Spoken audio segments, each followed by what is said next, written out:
Nice meeting. Roll call, please. Trustee Hargit. Here. Trustee Levin. Here. Trustee Mirabella. Here. Trustee McCarthy. Here. Trustee White. Here. Trustee Whitmore. Here. Mayor Bruno. Here. Please stand for tonight's invocation. It'll be provided or led by Pastor Doug Carlson of Grace Missionary Church. Thank you, Mayor Bruno. Looks like your house is hopping tonight. A lot going on here. Get started. Thank you, Father God, for the opportunity to be here. Thank you for the excitement of doing work together as a community.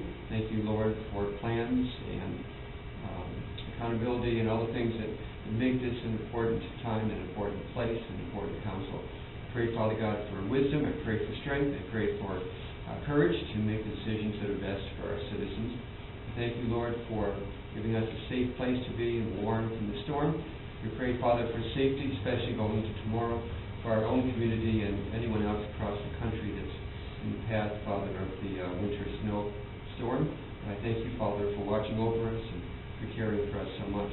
Pray, Father, for our world, Turkey and Syria.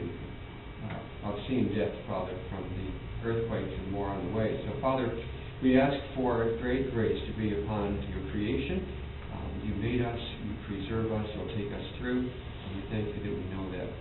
In our busyness, help us, Father, to be calm. In our involvement in the present, help us to think about the future. May we take a step back and see the bigger picture that you have for us and be reflective as we do so. I thank you again. I pray your blessing on the mayor, the trustees, all those who will make reports tonight and decisions that are made, and I ask it all in Jesus' name. Amen. Amen. I pledge allegiance to the flag of the United States of America and to the republic for which it stands, one nation, under God, indivisible, with liberty and justice for all.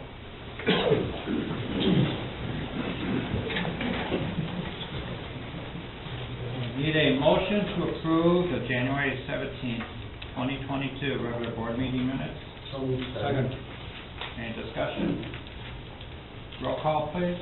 Hargit. Aye. Levin. Aye. Mirabella. Aye. McCarthy. Aye. White. Aye. Whitmore. Aye. Motion carried. Mayor's report. Item 1 and item 3, I'm going to move till after closed session due to the wage policy ordinance we're going to be discussing at that time. Item 2 under Mayor's report, I've been asked to move that presentation of the Measurable Financial down between item 3 and 4 under the Administration and Community Development Committee report. I'm going to move that down there. So the very first thing I'm going to discuss is, or ask under Mayor's report, I would like to call upon George Foster for our local American Legion Post to address the board on updates and a request. George? I moved you all the way up to first. Thank you, I'm bringing it back up. I don't go it alone. Thank you, Mr. Mayor, Sure. trustees, Mr. Long. As you probably know, I hope, that since 2005 to 2006, Sam Sierra, American Legion Post 1943, has been an active organization within the Village of Department. Started, and at one time had as many as 57 members. Unfortunately, as we age, and we're not the youngest group in the world, I think our average age is what, in the mid-late 70s probably, but we're facing some real obstacles that we have to address if we want to continue to be viable in the community and promote patriotism and Americanism in the community, which we have for years. Hayden Evans here has been our spearhead at the schools for the American Legion Award scholarship, basically a scholarship for the 8th graders that's going to high school. Yep. So these are all good things that promote Americanism. There's been a lot of different programs, some on the local basis, some on the regional basis, some on the national basis. A lot of things now that are dealing with TBI, PTSD, and other things that some of the younger service personnel are suffering as they come back from the sandbox, as we called it. We're old dogs. So, we're the Vietnam era, we're having World War II stuff. Actually, World War I is when the American Legion started. 1919. 1919, right. Teddy Roosevelt Jr. started coming back from World War I, and there were so many suicides and families that needed help that the president put it upon him his group to start a program, and they made it the American Legion. As you know, we recently lost our commander, John Patterson. We've had other persons that have passed since, unfortunately. We had a meeting Saturday with like a regional representative, a district, I guess, that's assisting us in revitalizing the post. We took care of some issues with the state of Illinois to keep us legal as a nonprofit and so on. There's been too many before us that have given so much that we think that we need to stand and fight, so to speak, and keep it going. Sam Sierra was a B-17 tail gunner in World War II. Personally, I cannot imagine sitting in the tail of a B-17, and I can't even comprehend it. I did a 7-hour interview on a waist gunner for a B-17 that had flown 50 missions over North Africa, France, and Italy. I spent 7 hours with him to interview him and do video that ended up being a 1-hour condensed video because most of what he told me I couldn't use. It was too graphic. These guys gave it all, and so did Sam. So we have 3 boys that are still alive. One's in McHenry, the other one's downstate, Princeton, and the other one is in Kenosha. So we're gathering information from them. Excuse me. I've been in contact with the historical director of the 8th Air Force Historical Society, and she's been helpful in gathering information for us. So basically, what we're going to be doing is trying to put together a plan of action over the next 3 to 6 months to reach out into the community and invite any and all people that have a clean DD-214 who have served in the military. It's not like the VFW. You don't have to have served in combat. I'm a life member, so it's, hey, the VFW, we different requirements for the American Legion and for the VFW. So anybody that's served in the military, there's a lot of guys and gals, it's like your better half or other half. I shouldn't call them better half. Wow. But there's a lot of people out there, and most of them go under the wire. You don't see them, and they're not wearing their colors. They're not, patting themselves on the back or wearing hats and they might not even know that they have an organization that they might join that might be there to be able to provide them help if they need it, because there are programs within the state for providing essentials to the veterans if they need it. It's not covered by the VA. Also handling, especially the PTSD. We have way too many suicides, where the demons come out and get you. Some night when maybe you've had a couple too many and you decide to eat your gun. It's not good. So, at any rate, I got with Scott on the phone to find out the particulars of how we go about asking to have the Slater building for meetings like we did a long time ago. We've got it 3 different places. The Slater building, First Baptist Church, and the VFW.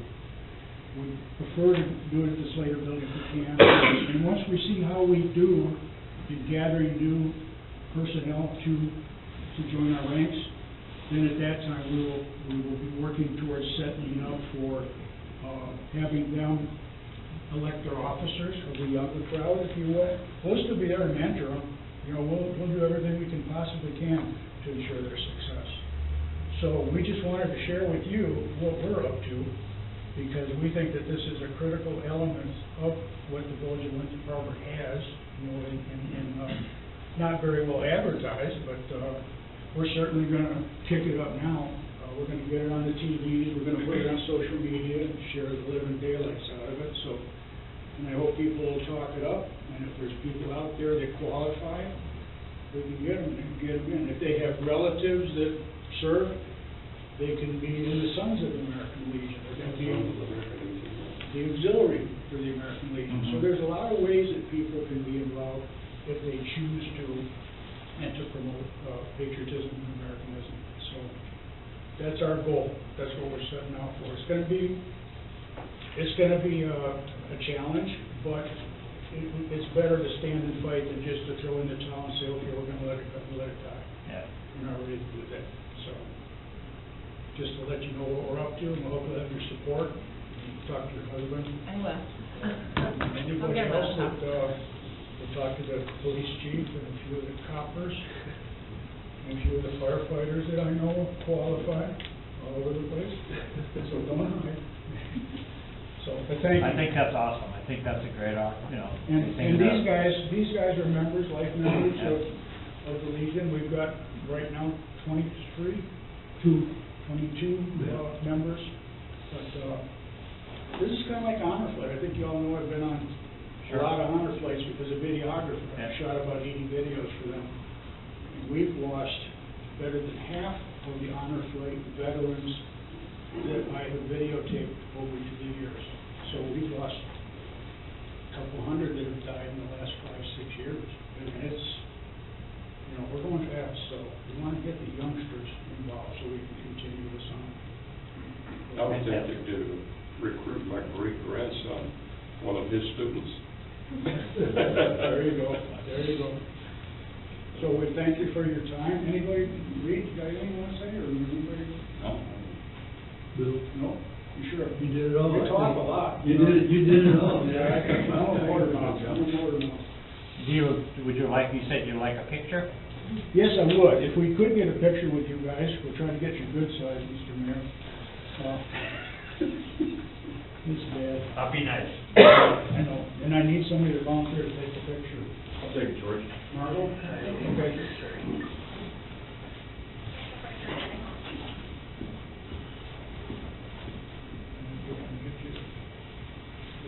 Appreciate it. It's good to be seen. I'm gonna run it down.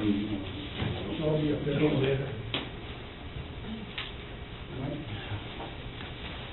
Hey, Mayor. Thank you, Mr. Mayor. Appreciate it. Take a few of them, free. I ain't going to. Yeah, that's pretty good. I don't know why some of it's. All right, there you go, sir. Okay, thank you very much. And I'll get you an application.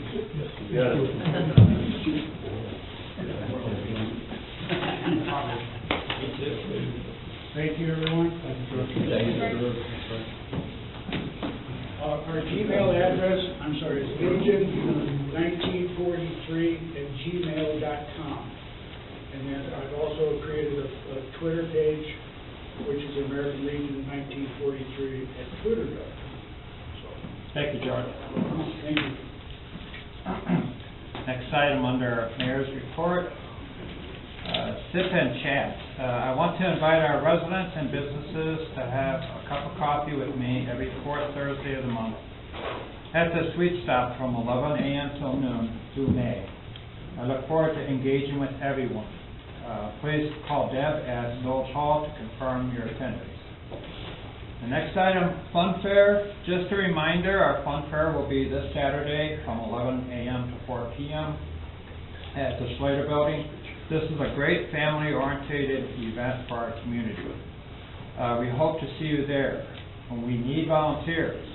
If you are interested, please call Scott Fuller at Parks and Rec Department or Village Hall. Next item, see something, say something. Keeping with the Harbor State takes a community effort. I encourage everyone to get to know their neighbor and report any suspicious activity to the police department.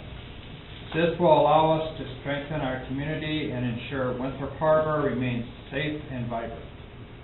Another item, Garden Club. I talked to Tim a little bit. My neighbor happens to be former president of the Garden Club, and she's out of town on vacation, but she'll be back early March. She will be sitting down with us, and they will be doing the planting of the flowers here at Village Hall and in the pots on the corners. We're hoping to expand that, but she did say that the Garden Club wants to volunteer to do that, so we'll be having a meeting with them, probably in the next month. In the latest edition of Harbor Shores, everyone should have received the latest edition of the village newsletter. Thanks to all the departments for their great information. If you did not get a copy, we have copies here in the lobby of the Village Hall or the village website. And move on to Village Administrator's Report. David? I'll keep it brief, Mayor. The management team continues to try to find new ways to maximize the resources that we have while making the operations a little bit more efficient. The department has a big collaborative in one important area, which is vehicle maintenance. We're trying to centralize all the vehicle maintenance and come up with new ways of how we can handle some of our aging fleet. So I'll turn it over to Tim for an overview. Thank you. Yes, we're trying to centralize everything. We're running essentially all of our fleet through Public Works, and anything that is beyond our scope, large fire engines, large things to do with our dump trucks, those are going to an outside vendor still. With the rates of outside vendor costs, no offense, Trustee Whitmore, they are outrageous. So we need to find a better way, and one of the ways we're doing that is we are working with the city of Zion to create an IGA to send our stuff there that we can't do here. Right. That's still in the works. We're working. That will be beneficial for both communities for it to work. But what we've done so far, just in a month's time, quick numbers, a little over $7,000 were spent in parts. We fixed things. Almost, I think it was 70 hours on 15 different vehicles. I didn't jot that part down. We've only had to send one vehicle out, and it was the ambulance that's coming up in the agenda later to ratify that payment. But we've spent about $7,300, a little over $7,300 on parts in-house doing that. Labor costs going out to an outside vendor, we would have spent an additional $15,500. And the markup on the parts themselves would have been another, $1,500, because it could be anywhere $10 to $20, depending where you send it. So we're already showing a savings on doing this and getting things in. I know I'm going to say for all of the fleet, we've been able to get them back into service faster than sending them to an outside vendor as well. I still have one main plow truck that's down. We're hoping it comes back, and I got two more in line behind it. But this is work that we're spending $3,500 on. I think the last one was $2,800, somewhere in that range. But it would have been a $10,000 cost if we had taken up to a place like Lakeside, and probably been gone for 2 months. So we're already showing, positives with this. With the other departments, we're trying to work within their schedule as well. When can we get it in, as an officer's, take-home vehicle, or we did the K-9 vehicle one day, and we made sure we did it on his time off, so we can get it in and get him back on the road when he's ready too. So I think that's another benefit that's helped. We're working the same way in the facility maintenance for all of our facilities, but again, that's a couple steps behind this. So it's already working well. If there's any questions, we can answer them, but it's something that we've really collaborated to try to save the village money. One thing you told me, one of the vehicles as to the tires, how the tires were in the wrong place. Can you elaborate on that? Yeah, two of our dump trucks that we bought new from Ford had the tires in the wrong spot. Rear tires were on the front were on the rear. It came from Ford that way. I don't see Ford doing that. No, I bet you don't. I mean, we wouldn't have known that if he hadn't been working on it. Correct. And when we did the brakes and rotors on it. The other thing that what we're accomplishing with this is that vehicle comes in with, whatever wrong with it, we're gonna do a PM inspection on it and make sure everything is done. We've already found a couple of them that came in for one thing and ended up needing brakes and rotors, tires, something like that. Right. So we're making advancements and it's working well.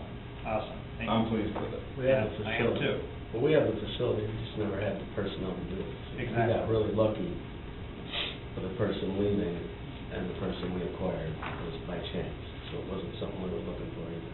It happened, well, we're making the best of it, but we have the facility out there that can do that, other than a very heavy vehicle. And who knows, if we get to the point where we're saving enough money with this, we can get a bigger lift. Right. I mean, there's no issues with that, we have the facility.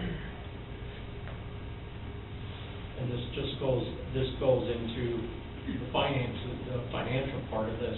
As you see, it's one of the line items we're gonna be talking about, a vehicle replacement program.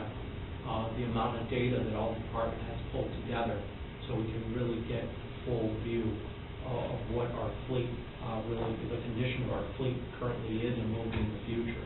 So this just plays into the financial part of it, understanding what we have now and how we're gonna make sure that we extend the life as much as possible of the equipment that we have. Yeah, I think it's amazing. I'm glad to have this gentleman on board that has the capability of working on these vehicles. We lost a good guy. I know. I'll never deny that, but we were able to replace him with a good guy as well. Yep. And it is a collaborative effort, all the departments have been meeting, Right. and it's still work in progress kind of. Sure. meeting. Yeah. The second process, the second thing that we've been trying to centralize, Chief Campanelli has been leading it, and basically it's a very important service that we provide to our employees, occupational health. Rocky, do you want to talk about what we've been doing with occupational health, kind of centralizing everything as well? Sure. Like David said, we're going to start centralizing things, try and use one vendor for a specialty if we can, save a little money. We were using a couple different occupational health services, and it came down to using Aurora for the village. Since they're multi-state, it's a big conglomerate, they came down and met with Tim, Chief, myself, David, because we have to use these services. Chances are one of our employees will be hurt at some time. They came down and met with us, we got the process straightened out, and sending somebody up there, gonna put all the paperwork on one drive, so everything's dialed in. I have to send employees for physicals, you as well, and it's something we're going to do. I'm gonna check the pricing on my physicals for the fire department are a little more elaborate and a specialty. Other than that, I think we've all agreed that we could probably use Aurora for all those services, centralize it into one company, organization. So that's one of many in the future that we're going to be taking a look at, and the department heads taking a look at and seeing how we can make it a little bit more efficient and how we can improve on things. That's very important. Thank you, David. Clerk's correspondence. I have nothing. Okay, we move on to new business, committee reports, administration and community development committee. Trustee Hargett. Make a motion to approve accounts payable warrant 2022-10 in the amount of $237,413.65. Second. Any discussion on the warrant? Roll call, please. Hartnett. Aye. Levin. Aye. Mirabella. Aye. McCarthy. Aye. White. Aye. Whitmore. Aye. Motion carried. For the financial report, we're going to walk through. What I'm going to suggest real quick is that we skip, I think these next three are all presentations, two and then the one the mayor moved. Can we move to the docket and the ordinance amendment, just if there are folks that want to maybe slip out after that? Absolutely. Good Get their idea. eighth grader home, things like that. Yep. She wanted to come. She wanted to, I appreciate it. So, first discussion item, docket, PZB docket 01, PZB-23, requesting a text amendment to municipal code to allow contractors' offices provided that all storage of material must be within the enclosed building. So this is purely discussion. So we had a public hearing last week with the PZB. The request had come. The drawings are up there if you want to look at them. But so Smith Electric purchased State Line Storage on Russell Road and requested the text amendment be made to allow for a contractor's office to operate out of a B5 district. It is our only B5 that we have currently in town, and so the discussion at the PZB was that the impact to other parcels is minimal. Several neighbors came out, they had questions about the operation and what it would look like. They were able to answer all of those questions, and following that discussion, the PZB unanimously approved that request to come to the board. So any discussion before moving to the next item to make a motion?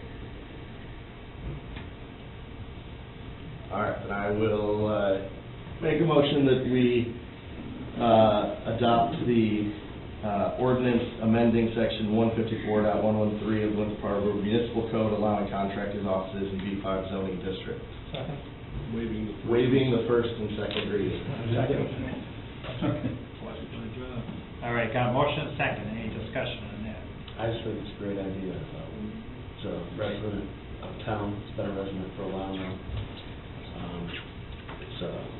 We get the money from it, so it's been in other areas because we couldn't find a place here in town, so we finally did, so I think it's awesome. Yep. And just say welcome.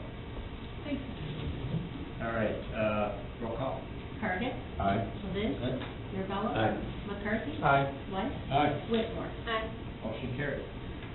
All right, now moving back to the January 2023 monthly financial report. Your eighth grader is free to move throughout the country. Or you can stay here and watch democracy in action. Yeah, that's true. The January report, I'll just go through it briefly. The general fund, all revenue seems to be on target. State your revenues are coming in exactly where they should be, some a little bit higher. Ambulance service revenues is going way up. And Westwick Boat Slips is going very high. So the only problems that we have, well, also police department toll fees. Police been doing a very good job with that. We have that one problem with overtime in the police department.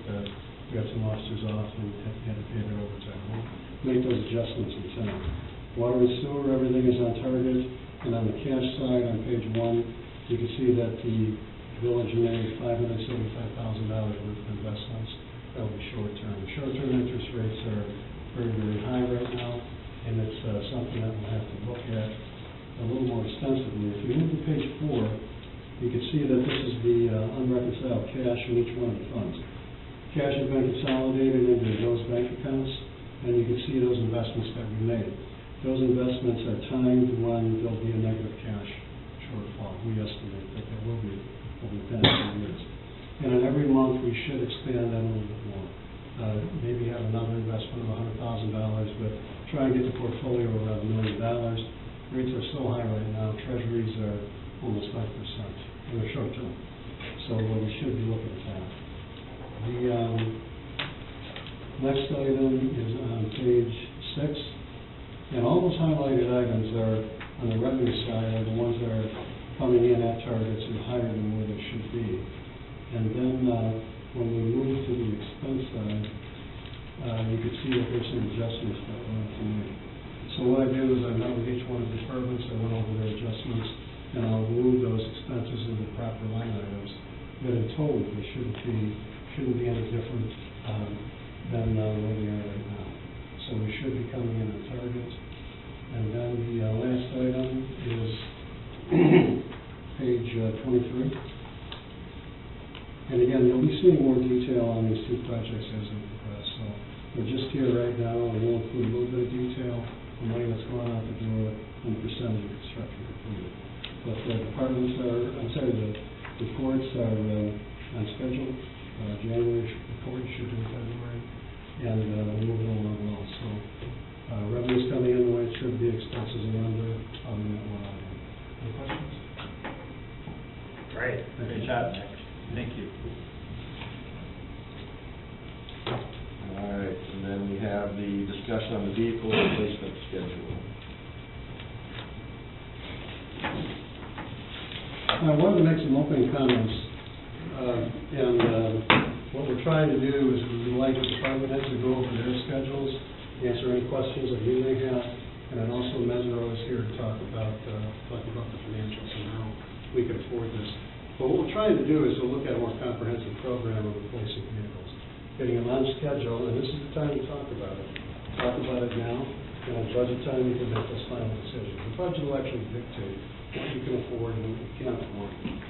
So, just my opening comments before I give it to the departments.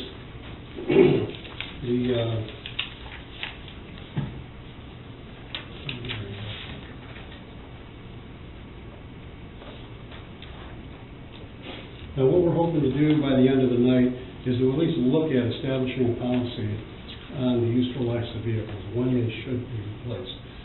Don't always follow it. Nobody follows these completely, but we should establish a policy of we're going to keep squad cars so long, dump trucks so long, and we should be looking at that. And we should determine what vehicles need immediate replacement. You have some vehicles out there, squad cars, I think have 140,000 miles on them or more. You have some dump trucks with, and again, you got to look at the hours of operation for most of for the squad cars actually. That's really what determines their useful life. So getting on a regular schedule, but there are some immediate needs. And you addressed one with the ambulance. And we want to determine what vehicles we want replaced. I know there was some discussion about that ladder truck that we had talked about. Is that going to be replaced? Is it not? If so, that's a big chunk of your $7 million investment. That's about $2 million of it. It's going to take a lot of set aside. So that's something to be addressed.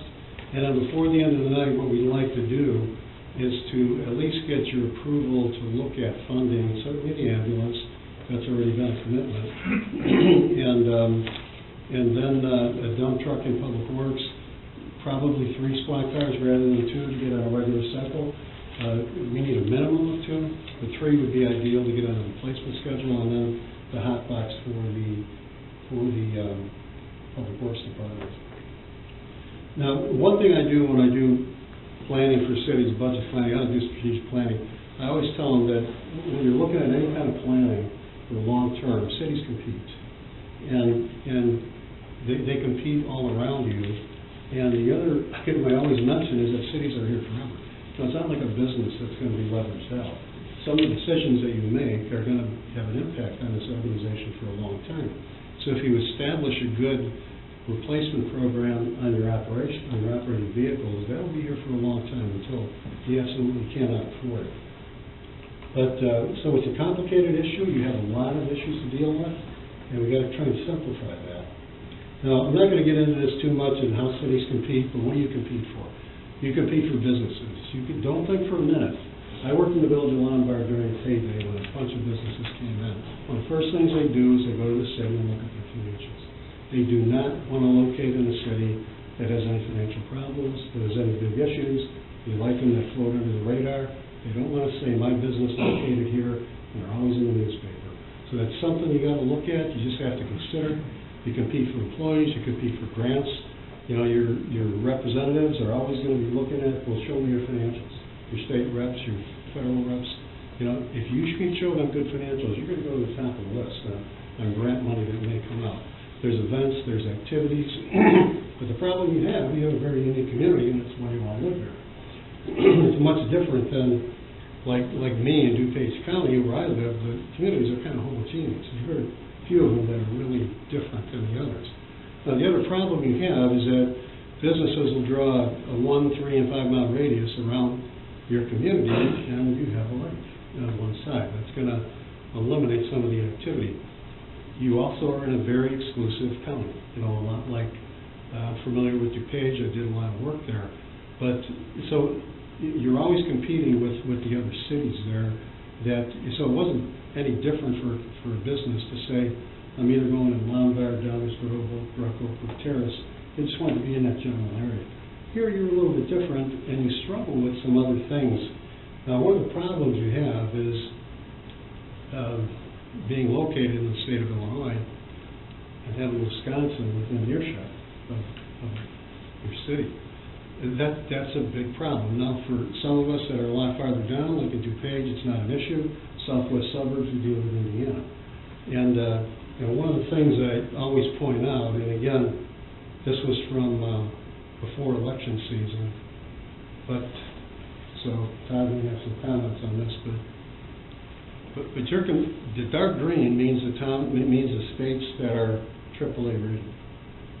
And the light green is AA too. So we're surrounded by very, very well-run states that have a high bond rating, and all their pensions are funded at nearly 100%.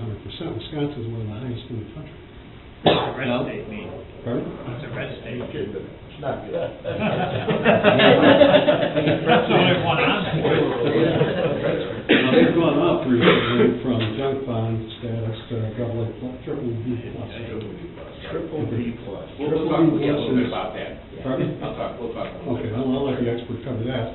But this is not a good thing. You know, when you're looking for, national concerns, they're gonna look at this and they're gonna go, we know all about that. And the problem for you is you're so close to Wisconsin, you can walk there. So if somebody finds an interesting location here and a population that they're looking for, of course, this is gonna come up. So, taxes are higher, everything's higher, but I don't want to get on this too much, but it's not a good thing. Yeah. We're the lowest in the country. Is that New Jersey over there? That's kind of low? That's Jersey, right. Yeah. And then the rest of them are very well run. So the problem is we're surrounded by so many well-run states. And that is going to impact you here in Winter Harbor a lot more than it is anyone else. And you've got the rest of this affluent county to deal with. Competing with all those guys also. So we talked about bond ratings. In addition to that, people are flying and businesses out of Illinois. I think we led the league again in population leaving the state of Illinois. Businesses more are leaving the state of Illinois than anywhere in the country. So again, it's a tough issue for you. And you also have, Zion is very aggressive, and they have the wherewithal to do that. They have bigger staffs. But Pleasant Prairie and Kenosha are very aggressive as well, and you do have a very wealthy community that's just west of you. So when I do capital planning, I look at the fundamentals first. And fundamentally, you should cover your operations. And I think credit rating agencies will look at that as well. Not only are you taking care of your capital, but you're a service-oriented organization. And you have to take care of those fundamental issues. So you have vehicles, computers, technology. Now, in addition to those things, we're going to address vehicles tonight, but you do have a lot of other moving stock. You have mowers, you have trailers, you have tippers, all those things have useful lives that we have to address in some way. And when the moving stock is addressed, you have facilities and open space. And you chose to have a park system here that has to be addressed. Your parking area, all those things need to be addressed. Now, think of it as a service industry. That's how I look at it when I deal with vehicles, is you're a service industry. You provide service by getting there. Okay, you're similar to UPS and FedEx. They wouldn't let their vehicles deteriorate. They really take care of their maintenance. Anything in the transportation industry is the same way. And you're very, very similar to that on that side. Now, another saying that I always use is that it's been my experience that taxpayers hate opulence. Anything that's, very, very flowery, they want everything well maintained. Okay, we bought this city hall and it's well maintained, I can see it. And that goes a long way. It really does in all aspects, no matter what you're looking at. And unfortunately, municipalities are not judged by what happens every day, but what happens by the extremes. So we're going to have a big ice storm here. How is that going to be addressed? And unfortunately, as the chief and I were just talking, when they're asking all of us to stay off the roads, those guys have to be out there. Those guys have to be out there. They're going to be doing dangerous things. They're going to be pulling people out of ditches. They're going to be icing in places that we wouldn't dream of going. So You know, it's, and that's how we're gonna be judged. You know, and again, your financials certainly will help, you know, in the long run, but you gotta be prepared for those extremes. And certainly your employees, you want them to have safe vehicles, you know, and safe equipment. After you look at what I call operational capital, the approaching issues are these. You have to address, now you do have plans done for a lot of these. You know, you have water and sewer, which I'll cover a little bit. Stormwater has to be addressed separately, streets do, paving, other concrete. You have a lot of engineering, as I said, engineering studies that have to be updated. So what do you do? To me, after these other two items are addressed, facilities and vehicles and rolling stock, you should probably address water and sewer, because that's kind of set up to be addressed. It has its own revenue stream. It just depends on what you're willing to live with as far as rate. And you did the long-term study. That's been completed by Tim. He's in the process of completing the loss analysis. That's ready to go. So you'll have to do a rate analysis. You have to look at your revenue stream, and you have to bring Mesereau back again. And they'll do some analysis on what some of the long-term issues are and the short-term ones. But, you know, Dave, Tim, the village engineer will be here explaining what has to be done with water. And you have a very old system. The thing I always mention, and I probably did it here too, is I was in the village of Lombard there when we did their downtown. And they were incorporated a lot like when you guys were in the 1800s. And we found wooden water mains. You're going to find some back there. You know, it's just old. And there's nothing you can do about it. You got to take care of it. Your capital planning process, what has to be done is you have to study it. You have a lot of studies done. It's important to establish priorities outside the budget process. Now, does every city do exactly what their long-term plans say? No. If you went to Lake Forest, they don't do it. Okay, but you get the priorities set. And then at budget time, you could say, okay, we did this one last year. We need this stormwater project done. We got to make it.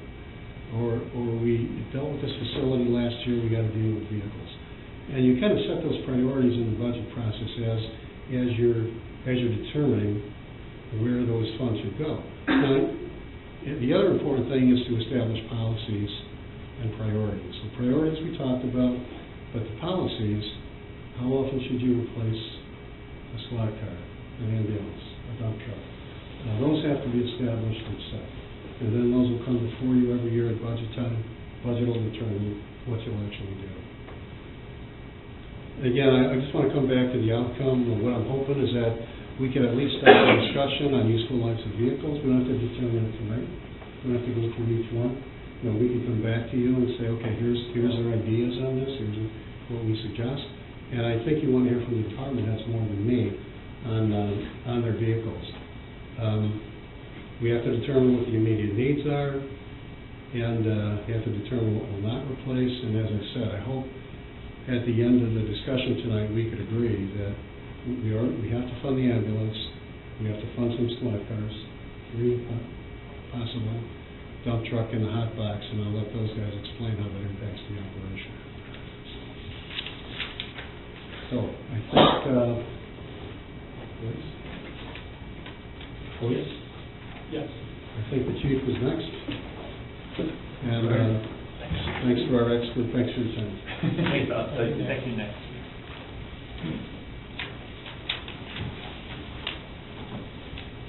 As Mike set that up, you know, the first thing. Got it. First thing I wanted to say for sure, what Tim and Public Works are doing in the realm of, you know, the repairs and things are outstanding. Try to support them in every way we can. It's so much easier just to drive up 3 blocks. Not that our contractors don't do a great job, because they do. But it's always driving a squad to Kearney, driving a squad to somewhere else, picking people up, taking them back, and this is just so much convenient, and it's a lot cheaper. So we're really happy, and thank you, Tim, for taking care of that.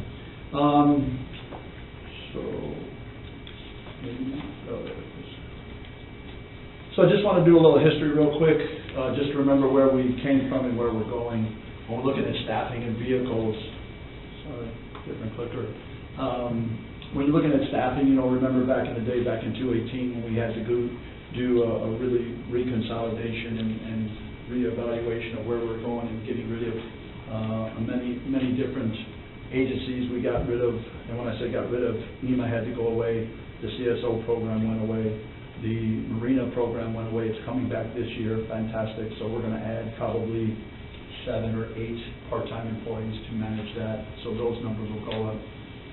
But back in 2018, you know, we had a pretty robust both staffing and vehicle group.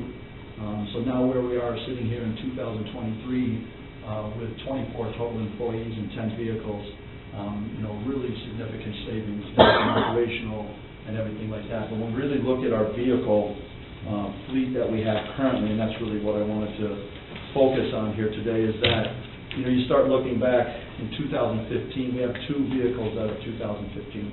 And if you look at the sheet that I gave you, you know, those vehicles are in the 110,000, 120,000 mile range. But more importantly, like Tim talked about, as you look at some of the hours, you know, we have vehicles with 50,000, 60,000 hours on them, on their engines. And all of it, you know, there, Mike did a great job putting all this information together for each vehicle.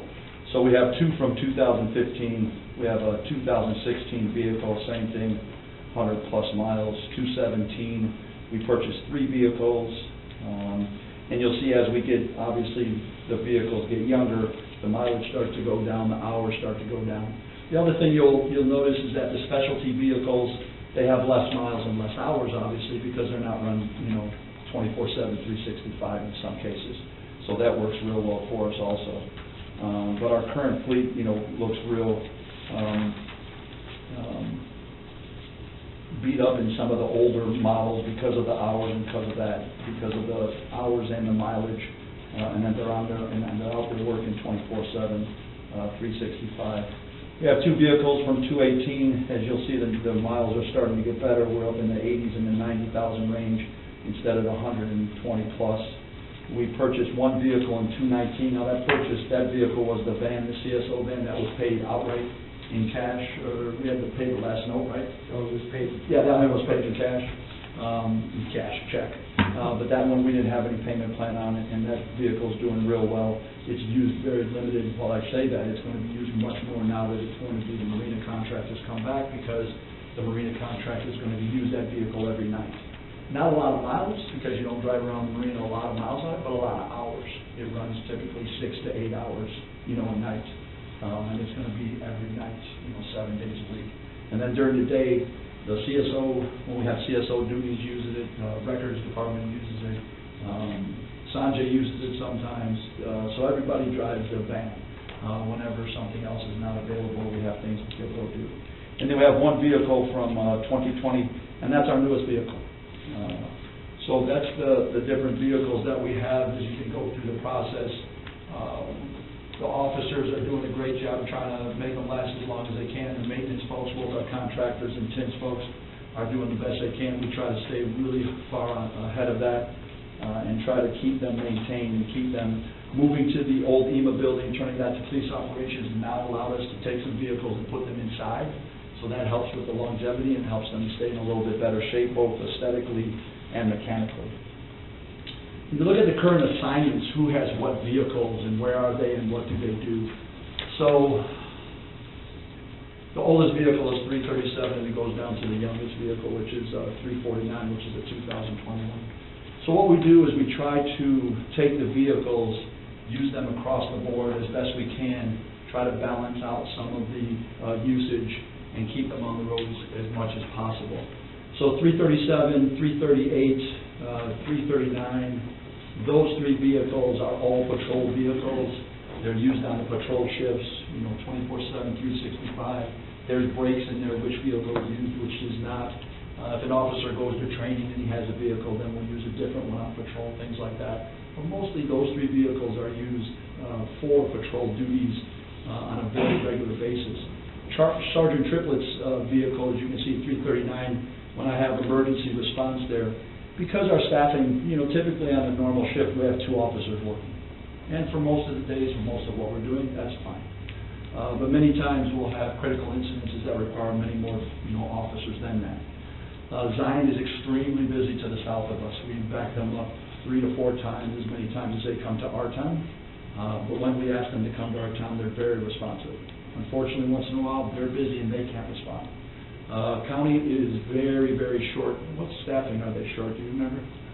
I know they're 30 or 40 officers short. The last time we covered the county, they asked us to go to Zion out off of Green Bay Road, and their deputy was coming from Rollins Road and Round Lake Beach.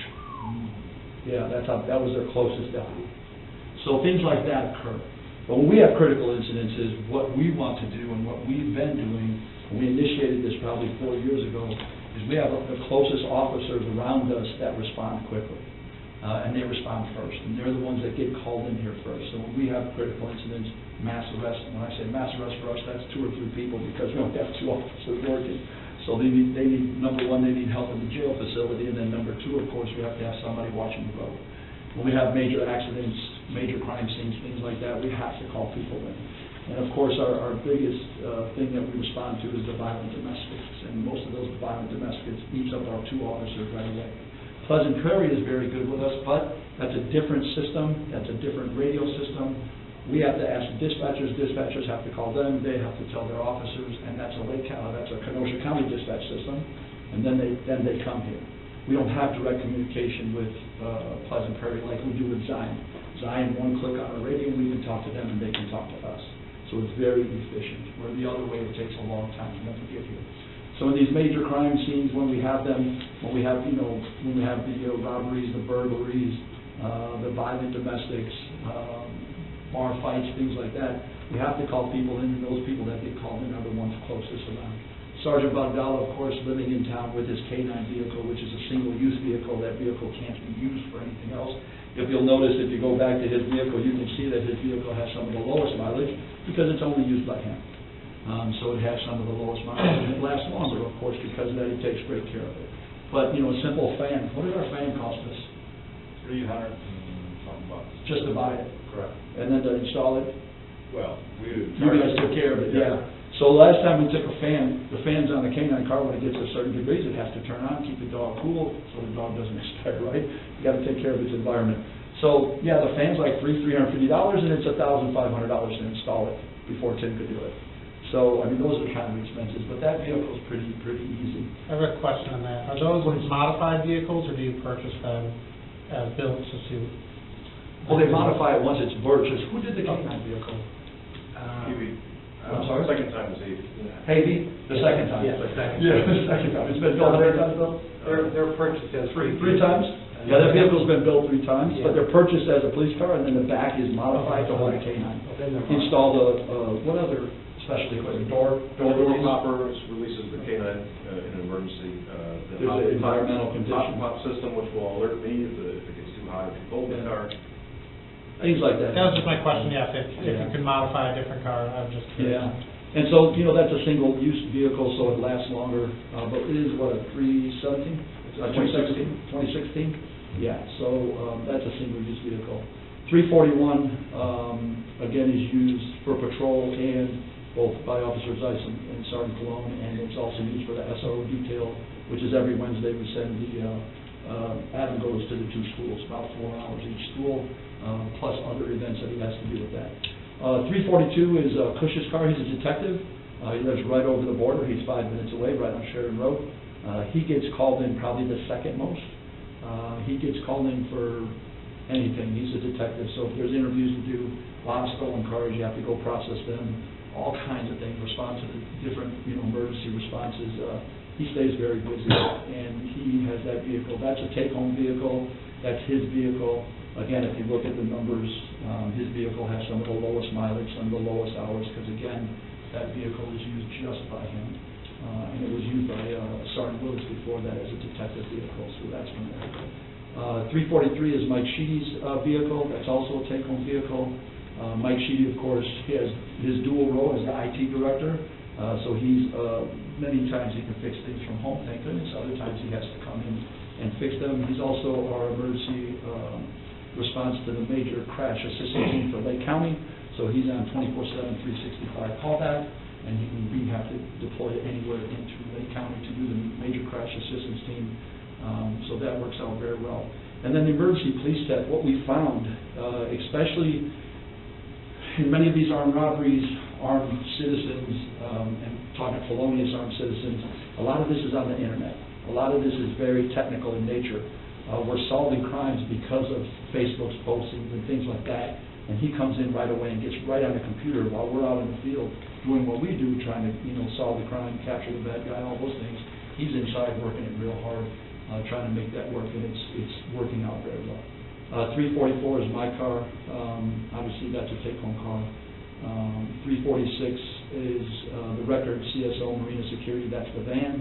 And then 349, our newest squad, is used mostly by Sergeant Gallagher, and it's a backup patrol vehicle when the other ones break down or over in at Ford for a week, because we've had a lot of major components go bad on some of these vehicles. That vehicle's used also. Sergeant Gallagher just moved into town. Like tomorrow, we're going to have this horrible weather day. A lot of times I'll let him, no one's using it the next day, we'll let him take it home. It sits in his garage.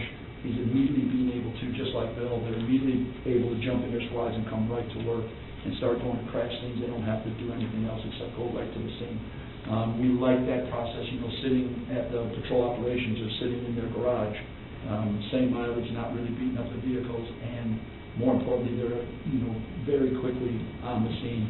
And sometimes it's as simple as we have a prisoner and there's 2 or 3 in there, and we have to have both our officers in there. There's no one to respond to calls. We can call either one of those people, Cush, myself, and we go in our garages, turn on our radios, and we're available right away, and it works really well. So that's what the current vehicle assignments are with emergency response sustainment. Some of the challenges that we see all the time is the repair and availability.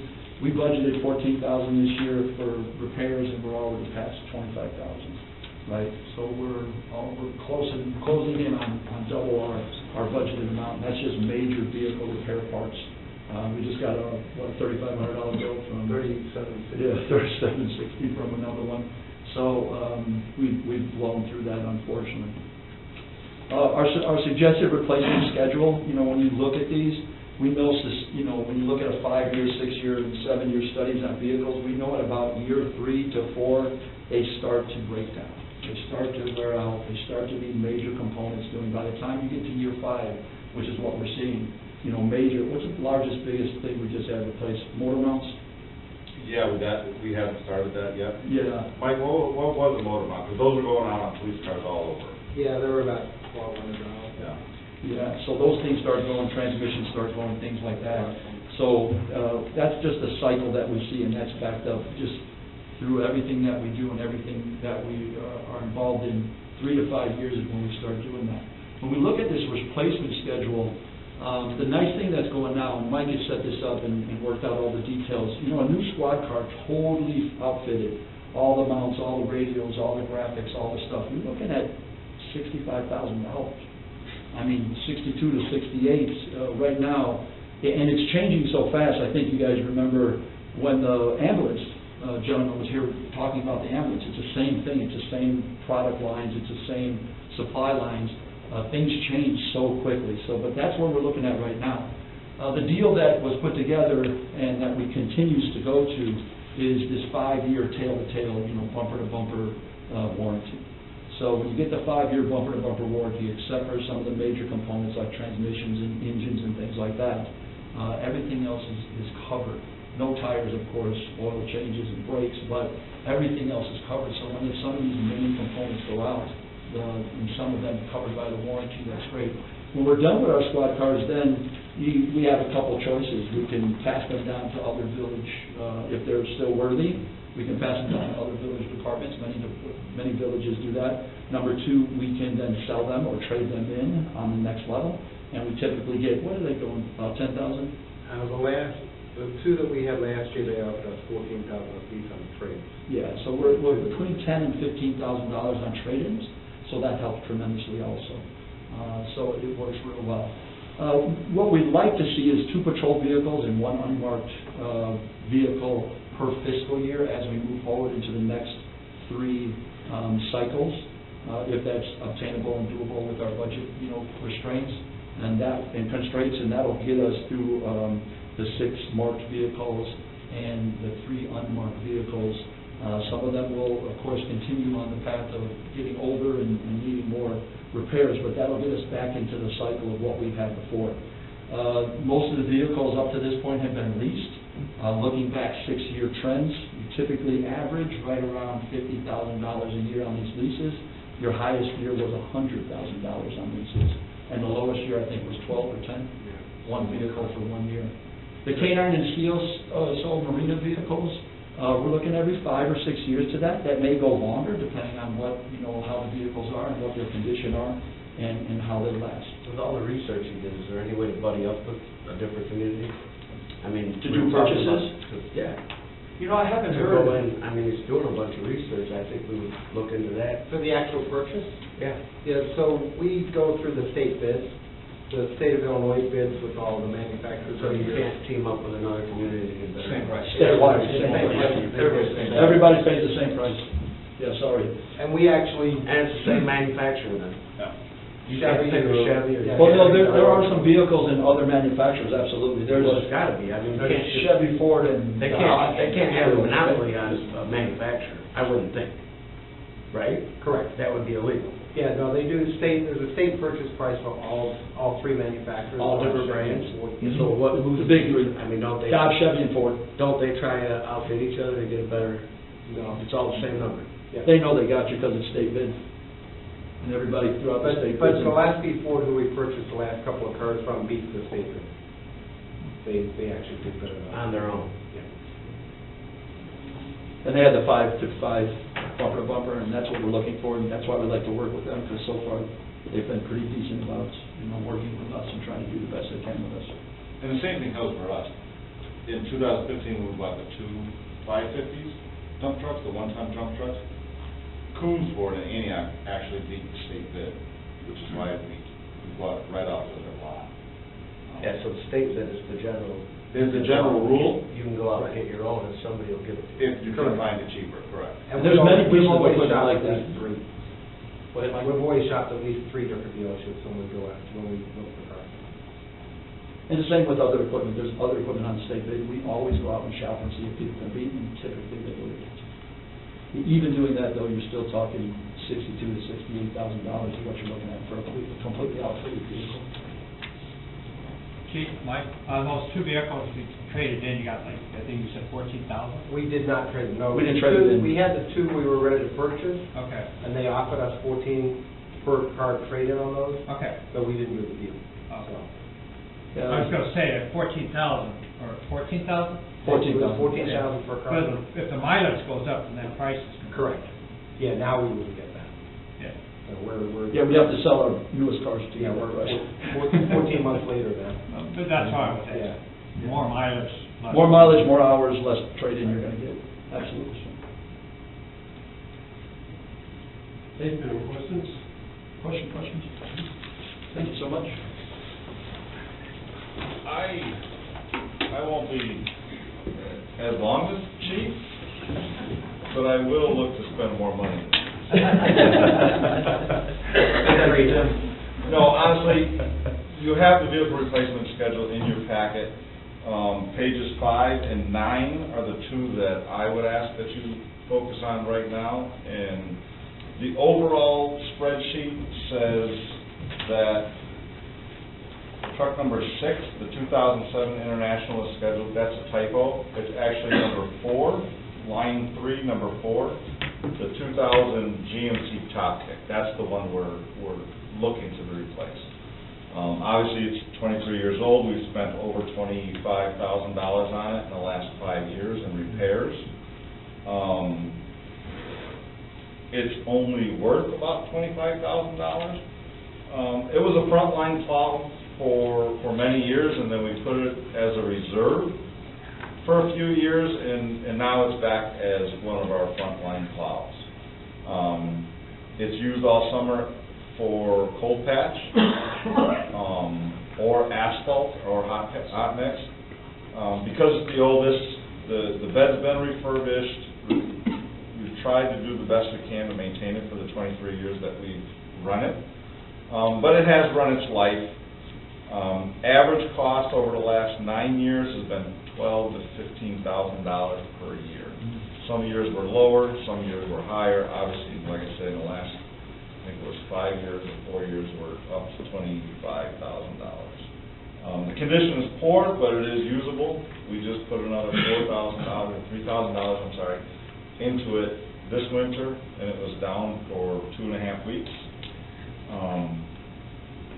The service industry standard, or the life expectancy by industry standard is 15 to 18 years. We can usually extend that because of the mileage. Like, we would go on one of these auction sites, you know, where people are selling dump trucks. They could be a 2020 with 140,000 miles on them and only be 3 years old. As you can see, this one only has 38,000 miles. But again, how many hours are on that engine? How many, you know, life? It's still 23 years old. It's still been driven hard. And it's ready for replacing. Just like everything else, unfortunately, new 5-yard dump trucks are going for $280,000. That's nothing special on it. It's just I believe the state bid for these are Volvos. They were internationals for so many years. I think that's it, don't quote me on that, but we would essentially make that our main plow. It would have the front plow and the wing plow. And they're essentially 2 years out.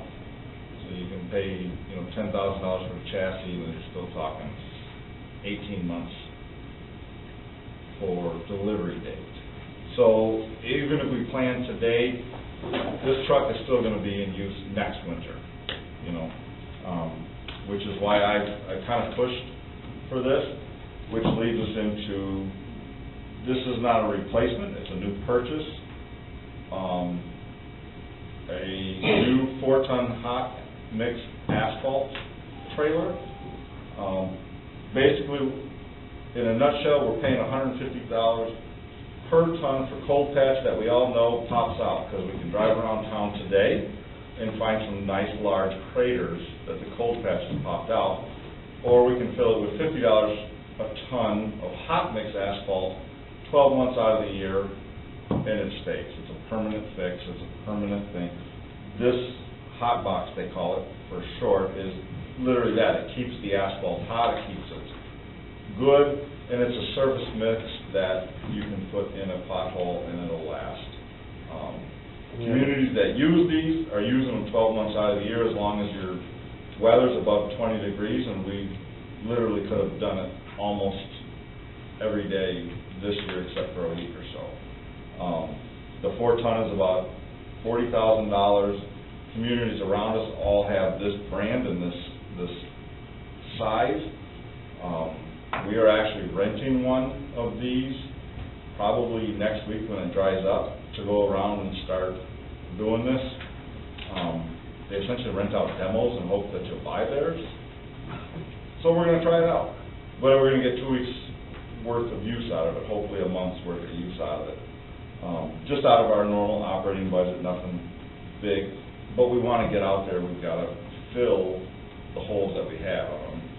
It's crazy, it's bad, but what we've found in the research that we've done is this brand and this size is best for our use in our community.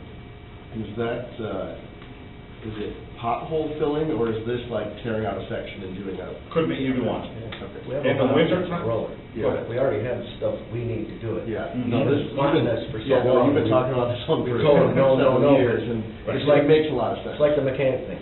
Yeah. We can either go forward with this and do it ourselves and save a ton of money, but we're gonna spend it on this front end, or we can just keep throwing the money away, throwing the money away, throwing the money No, away. this one, from the time you first brought it up, I think everyone was like, yeah, that makes a lot of Absolutely, sense. How do we and do I that? pushed on something like this since 2015 when we started this process. We bought the skidster and we bought the planer, all in hopes to do something like this, you know, and then now we can get into the hot box and do this, you know, let's say 10 months out of the year versus 4 months out of the year.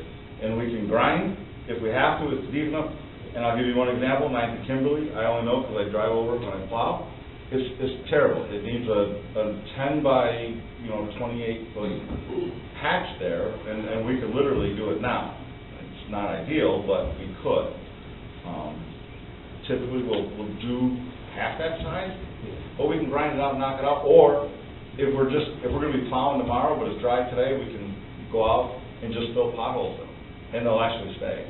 When you have the rental and go out and do some of that, can you just shoot like some of the streets that you fill with the hot mix, just to be able to see how that? Oh, absolutely. compares to Yeah, absolutely. Like video or film? No, They're just pictures. If you just send a link and say, hey, we did this street, right, I just want to see how that patch looks. Just the location. Yeah, just the absolutely. location, yeah. Absolutely. Good idea. 100%. And this just coincides with becoming a little bit more efficient Yep. and maximizing, extending the life of our existing roads, until we come up with a plan of larger scale roadway projects. But this is just to extend the life of the existing roads. All these things are interconnected. Absolutely. Our pavement study is 2018. 70% of our roads were in fair to poor condition. So where do we think they are now? And it was $17 million to fix them all back in 2018. Where do we think we are today? Same thing in the vision statement I said a year and a half ago. It only gets worse, but we have to find ways to do this. I can send 2 guys out with this instead of sending 4 guys out. And a hot patch will last. Yeah, hot patch. It's not That's gonna the last biggest- forever, but it's No, not gonna pop out when you plow over or go. Correct. It's gonna blend in, for no better word, use it as. It'll blend in with the different system. So those were my 2 items that were like the immediate need that the 2000 plow truck, it's been on my replacement schedule for 7 years. Knowing that it was supposed to be done in 2018, so we're already 5 years behind for that one. But this is where we're at. So we just pushed it along, and now we have set the schedule for future, and this is where we want to go, but these were my two needs. Do you have any on your list that you just right off the top, you're like, yeah, we don't need to replace the street sweeper or, whatever? Absolutely. I got probably 7 pieces of equipment that I'm not planning to replace at all. They're not in the fleet list, they're in the equipment list that's coming. Okay. For instance, one thing that is on the fleet list is line number 9, number 10, the backhoe. It's a 97, it really needs to be replaced. But I would probably replace that with a mini excavator and keep this one and kind of hang on to it for an extra 10 years. The loader above it, it's a 1990, it's 33 years old. It needs to be replaced, but, I haven't seen an extra $300,000 in Nick's reports. So we got to make it last. But that's something we don't use except in the wintertime. But there's a 1984 John Deere tractor. Unfortunately, we don't use much of it anymore because it doesn't run. We have to make parts for it. And 1989 Kubota that we do use in his park, mowing right of ways. So we're still going out there with it. But there are about 7 or 8 that we need to just eliminate. There's not a need for it anymore. Any more questions? Thank you, Tim. Chief, any comments? Hi there, thank you. I'll talk about my fleet. I think most of you probably could tell I get passionate about ambulances, fire trucks. So we have an aging fleet, and unfortunately, when something's with the fire department, the cost goes up. The prices of these things are unbelievable right now. The ambulance, $350,000. So I'm really happy that we're collaborating amongst our departments with Tim, with our guy that's mechanically inclined out there, because that's going to help us It's not too. me. It's not me. It's going to help us to extend the life of our fleet. And our fleet at the fire department is suffering and needs some attention. And I'll talk about that. We have 9 vehicles over there, ranging from the Polaris ATV up to the ladder truck, ambulance in between. When I got on here, I did surplus a vehicle, older Ford Expedition that was probably from you guys at one point, and a fire engine. We had 3 fire trucks here. So we were able to get some money out of selling those. Michael sold those for us online. And we're at a good point now, pretty comfortable with everything that we have. Obviously, we do have some issues. Our first out engine is a 2001 Seagrave. It's got 24,000 miles on it. Replacement of that's probably going to be easily $800,000. The ladder truck, I know that's a passionate topic around here. It looks really good in parades. It looks good in parades. We don't have to debate that now, but we're all aware of that. That replacement, if you guys wanted to do something like that, by the time that's due to be replaced, is probably going to be $1.9 million. Does that make sense? Probably not. And this is where I'm kind of excited working with Tim as well, with our neighboring towns, because it saves us all money. For instance, a ladder truck. They've got one at Zion. They've got 2 Taj Mahal brand new ladder trucks in Pleasant Prairie. Those are accessible anytime we want them. So when that time comes, we can have that debate, if there is even is a debate. But like I said, everything with work fire department on it is a lot of money. 1742, which we're dealing with right now, we have an action item later on in the packet, but I might as well talk about it now. I have a quote for $10,500 to fix most of it, and that's at Fibers. They could not quote me the exhaust system that needs to be replaced because the parts are obsolete, and they wouldn't do the work. Called the Ford dealer, Gillespie, and the parts alone for it are $1,800 in their aftermarket, so Ford can't even use their own parts. And he wants to send it out, if we sent it there, to another place to replace the exhaust. And that doesn't include labor, so we're $1,800 in parts for that, plus labor. So we're probably near $15,000 to fix this. We have a loaner ambulance for Metro Paramedic Services right now. We are getting our contract medics from. We have a free month in our contract to use one of their ambulances, and we're in that now. We can extend that for $1,000 per month after, and all maintenance would be included in that. New ambulance is due, 22 months from now, something like that. So we're going to have to decide, is it worth fixing this ambulance, or should we just lease this ambulance, maintenance is included, until the new one gets here? I fear that once that older ambulance, 1742, gets fixed and back here, something else is going to break. That's my fear. So,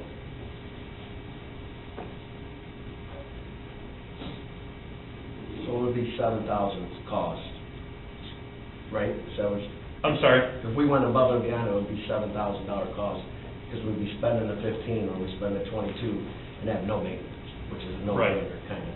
Right. There's no responsibility there. Yeah, and then, 22,000. what's that? 22,000 over 2 years, I mean, that's significant repairs to the vehicle. I know you have this quote for 10 that I'm looking at right now. Mhm. I would strongly recommend getting a few other quotes, because it doesn't hurt to get some other quotes on that. 22,000 in 2 years seems fairly high. Yeah, For it repair. is high. Well, it is, but I mean, And- for repair, I'm talking about like on the repair side, Mhm. that's a significant amount of repairs in 2 years, which I don't want to jinx it, and then of course, Right. you know, something That's- happens on this one. No matter what we say, it's probably going to come out the wrong way, right? Hey, Rocky? Keep in mind, we could sell 42 and probably get 4,000 for it. The cost of the repairs included in that 4,000 if we get, and we're gonna put 15 into it, it's 19,000. So you're not far off from, Not counting the additional over 2 years, there's gonna be more There is repairs and going stuff to on be. that is rolled into the price on Mhm. the rental, so that's a set amount, correct? yes, that's. And the rent, yeah, and we don't know what's gonna happen to 1742, 6 months from now if we fix it. Actually, David had a good idea. Depending on how you guys choose to go down this road, we could use that backup ambulance from Metro and really put some good miles on it, like we do with rental cars when we get them. So that would be your primary. You know what I mean? Yeah. So that would become your primary, like your first. Yeah, I would use the heck out of it. Hey, Rocky, Yes. if we decide, the board decides not to repair that one, okay? And, the leased one is gonna go away once we get the new one. Correct. What other ambulance do you have as a backup when you do get the new one and you get Yeah. rid of the leased one? So our current 1741 is What kind of issues might that have by the time we get the new one? You know what I mean? Well, I don't wanna thanks depend to on our one new- brand new ambulance, I'd rather have backup, good backup. We're gonna be on the preventative maintenance on this stuff now. We're I full understand. steam ahead with our guy. What It's in year good is it? shape. That's 41. 2016. We do have a brush truck that you can fit most people in if you need. It's 15 Yeah, years. I hate the- It's I'm just 15 throwing years that out, younger because than I don't that. wanna have one that doesn't run, so we're using the new one all the time. Mhm. 1742 is 2001, 1741 is 2016, so there's Yeah. a difference there. Yeah, And if we. We'll be in if- pretty yeah. decent shape. If we're primarily using the one from Metro, then that also prolongs the Exactly. the expected life of the other. Okay, thank you. I think the one with the lease, that would be the way to go, because when you're looking monetarily, and the amount of, we're already talking repairs, 16,000 to get it back, and could easily be another 7,000 in 6 months. We're actually money ahead at using Metro, and they're doing all the maintenance, all the maintenance is there. So it's actually saving us money, even if we, let's say, do nothing with the ambulance, So I would prefer that we do it that way, because financially, when you look at it that way, with the maintenance, it's gonna be a lot cheaper. So are we discussing this now? No. Well, I just figured I'd bring it up now. Okay, either stop and address that, coincide. or let's get it done. And Trustee Whitmore, I totally get what you're saying. That's a lot of money to not have something in return. But we gotta have a reliable piece of equipment in there. And, I'll let you guys decide. That's what I have right now. I totally get it either way. Okay, thank you, Rocky. But I'm not done yet. Oh. But wait, there's more. Okay. Sorry. 1741, since we're on vehicles now, there's another item on there. I had a pretty good oil leak in it. Well, we nursed it as best we could until this leased ambulance got in service, but we had to get it fixed, and that's at Gillespie Ford now. They had to pull all kinds of stuff off to get to this oil leak. And it needed some tires that they found when they were in there. It's at $6,000-something right now. So, Yeah, I'd love to make a suggestion on just being able to purchase parts from someone who can get them at cost, and then having someone else put them on. And that is. yeah, so we went through this process, and Tim's guy looked at it, correct? So we did look at it. If our IGA was in place, it would be able to be fixed with the intergovernmental agreement. I don't have the capabilities of lifting the ambulance, so that's why we weren't able to do the fix, because we can't lift it in the air. So that's what Just put it up on a track. I mean, we don't have to look at that. could, but taking the amount of stuff off is much easier to go up. You know, how many extra hours are we gonna spend crawling around on the floor to take all the pieces of parts apart, you know? So, it's the one or the other, you know? So, this would be one that we would have taken to Zion for repair, you know, at, you know, a significant lower cost of, you know, labor. So, yeah, we did go, we tried that first. Everything Right. I'm gonna do mechanically, mechanics is going to him first. They're gonna diagnose, see if we can fix it in-house, and then, Right. Items like this where we're gonna ratify a payment is essentially going forward gonna come from me. Everything's gonna go through Public Works, and we're gonna look at it before we decide to send it out, where we decide to send it out, how many quotes we're getting to go from different areas, you know, can our IGA get it fixed? Those type of things. So it's all gonna eventually filter through me, where One point. these type of, you know, line items for the agenda items would essentially come from Public Works, you know, because we want to be able to have a peek at it, we want to look at it, because whether it's just my guy looking at it, or we bring in the mechanic from Pleasant Prairie or Zion to take a peek at it and say, hey, where are we at, what are we doing, and what's the best avenue to fix it, you know, that's our goal. caveat is, of course, with the fire department, the fire pump has to be a certified fire pump mechanic. Oh, yeah, we're not touching that. And aerial ladder, that person has to be certified in that, which makes prices go up. Those safety inspections and certifications will absolutely come from those vendors that do that, no different than the lift inspection, our vehicle lift. You know, we have to bring somebody in to certify that every year. You know, that'll be no different. Thank you, Rocky. Yeah, first of all, I want to thank Mike for turning the heat on.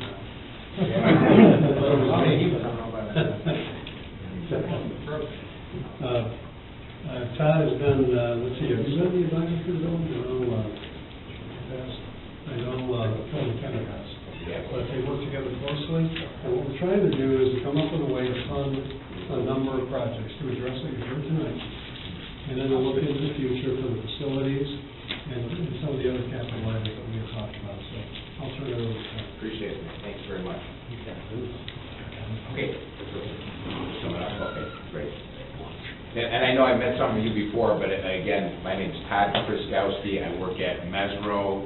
Mesro is a Chicago-based firm, financial services firm. We've existed since 1937. My specialty is serving local units of government, whether it's be park districts, school districts, municipalities, counties, the state of Illinois, all sorts of economic development things, and that's what I do. So what I do is I work with communities and bring capital to the table that you can afford for things that you need and want to do, okay?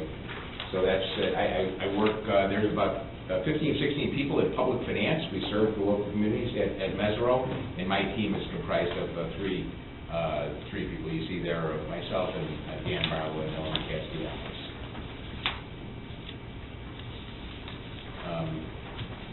You know, briefly, Mesro, we're an employee-owned firm since 1937, and our capital base is roughly $340 million. We're involved in 3 different lines of businesses. We do investment management for corporations, municipalities. We do capital markets, where I'm at. We bring capital to the table for projects, many different varieties, and this is for local units of government. And then we also do wealth management advisory services. Some of you in here may know us through that. We used to do insurance. We sold our insurance business, but we still have an equity position in the insurance business that we sold. Our public finance offices here, where we serve communities like yourself, they exist throughout the United States, from California to the East Coast and Connecticut, but our breadbasket is right in the Chicago area, and I'm sure you probably heard of our firm at least a few times in the media. just a smattering of some of the communities that we serve. Lakemore up here, as I was driving up here, I realized I served the North Chicago School District, the city of North Chicago, Lakemore, and you see some of the other communities here. We also serve McHenry County, Lake County Forest Preserve District, all those communities in different fashions. Just to give you an idea of the types of financing we will do financings for $500,000 up to financing we just got hired for Proviso School District, $75 million just last week. So that will a full range. And why is it a full range? Well, our specialty is helping local units of government. Some people need to borrow more than others, and so we adapt what your needs are to the financing that we do. You know, what do we do? So one of the things that I heard from everybody here, you guys want to do stuff, right? You have equipment that you need to repair. It's under stress. Your community wants to grow in certain ways, you know, and so all those things.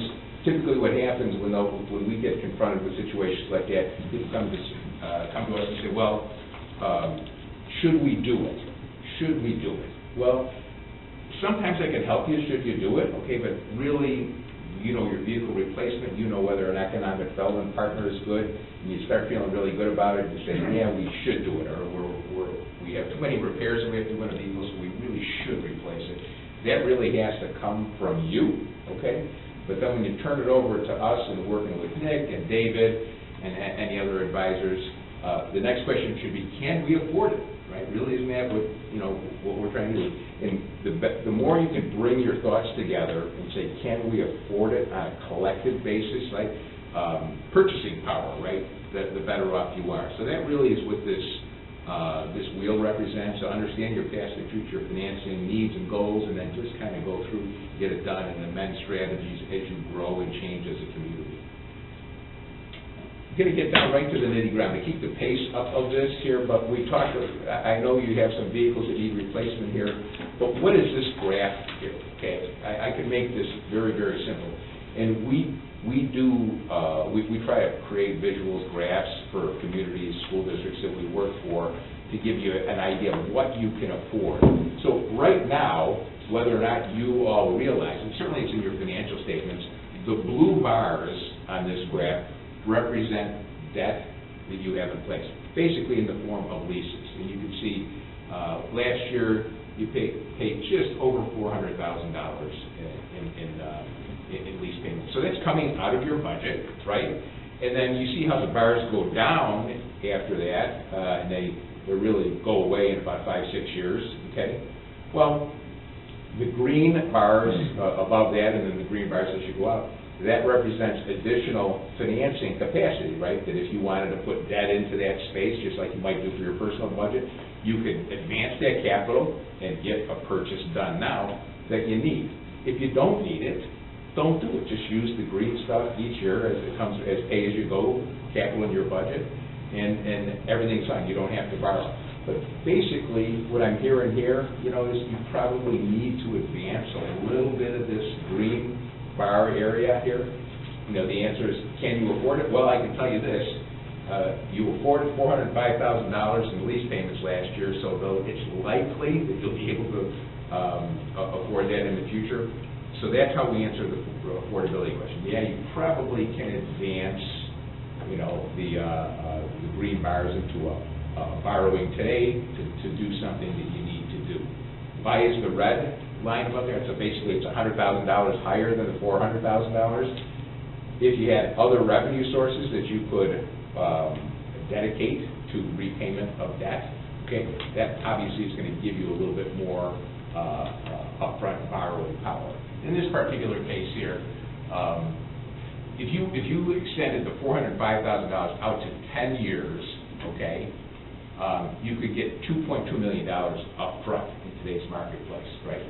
If you did a 10-year financing with a $500,000 repayment, okay, structured around your existing debt, so it wouldn't have a large annual budgetary impact, you would raise that $2.2 million up to $3 million, okay, right? So that's really what those different horizontal lines mean. But right now, you own the blue bars right now. Unless you decide not to pay them, that's what you're going to be paying in your budget. And the idea is, if you want to do stuff, then you have to say, well, okay, we want to populate some of those green bars, bring the capital forward, and then invest it in the community, right? And that's through bonds or through other types of debt service? Basically, they would be called bonds, right, but there would be basically two things that the communities do. They'll either do a bond private placement with a bank, okay, or for longer-term financings, you would go to the capital markets and actually sell bonds in the public marketplace and get a credit rating to do that. We'll talk a little bit about that. Again, I want to try to keep the pace up here. If you want to pause me, please, happy to pause. Right now, here's talking about credit ratings, right? So I think a lot of you probably have heard of Moody's and Standard & Poor's in various fashions. Nick mentioned the state of Illinois' credit rating. So if you go where you see the B category bonds, let's go right in the middle of Standard & Poor's, where you see the triple B plus, triple B, and triple B minus. The state of Illinois right now is rated triple B plus, okay? So that's, for a state, that's a relatively poor rating, okay? Because everybody else is rated higher. The elephant in the room, everybody knows it, right? It's pensions. Pensions are the problem in the state of Illinois. Unfortunately, the pensions are causing businesses to flow away, and make it, and as well as population, make it a little bit tougher on the existing base. So the idea is, what's your challenge here? Since you're located close to Wisconsin, which is a very highly rated state, do the best you can. There are a lot of communities in Illinois that are rated A, AA, even AAA, even though the state of Illinois is triple B plus, right? So you can do it, but one of the reasons I'm here is just to talk about asking good questions, develop disciplines. We heard the word policy up here a little bit. So what's policy, right? Policy is informed disciplines that you put upon yourself as a governing body, right? You have really good feedback from your professionals in the police department, the fire department, public works, say we need to replace our vehicles at this point in time, so we're going to have a policy about replacing vehicles that everybody pretty much agrees to. Can you ever go outside of the policy? Sure you can. But the idea is that it's guidelines, it's informed disciplines you're going to put around yourself. The rating agencies actually look at those things when they come and give you a credit rating. The people who have more informed policies, better policies, tend to get rated higher, right? And people who say we're going to fund, I'm not going to talk about a state here, but you guess who it is. People who say we're going to fund our pensions because it's a policy and we don't, the credit rating goes down. That's exactly what happens. You don't have to make it anymore. And we currently are not bond rated. You don't have a rating that we could find. We tried it. So when you use your black line, red line example, you're making some assumptions of where you think we would be if we went out to do a bond. Yeah, we generally. So where do you think we would generally?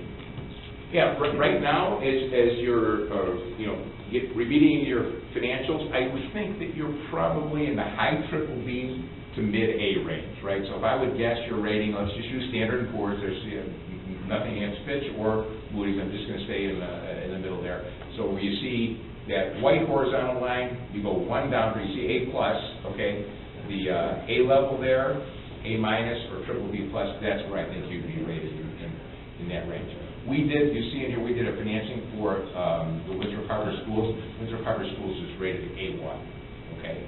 So that, kind of give you an idea. You're in a little bit more of a growing, consolidating your thoughts here to move forward stage. The graph on the left, we don't have to dwell on it. Basically, what that graph says is those who have a better credit rating, you pay less than you're borrowing. I think you know that already. It's kind of rhetorical. Then go through a little bit on the foundation for credit rating. Certainly, as you try to do larger financings, if you do a smaller bank financing, okay, banks usually go out 7 to 10 years with the borrowing, so it's more of a limited audience, a limited borrowing that you can do. But then if you want to go out and borrow a little bit more money, as long as you need it for the required projects, typically then people migrate to getting a credit rating, because then you can sell bonds into the public markets with 15, 20, 25-year maturities. There's a mechanism in Illinois state law that would allow a community like this to go out to 40 years with a borrowing.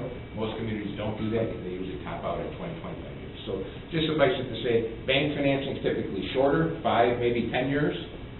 once you start to grow up and you want to get more stuff done for core essential things, then you usually have to go in to get a credit rating and go out for longer maturity bonds.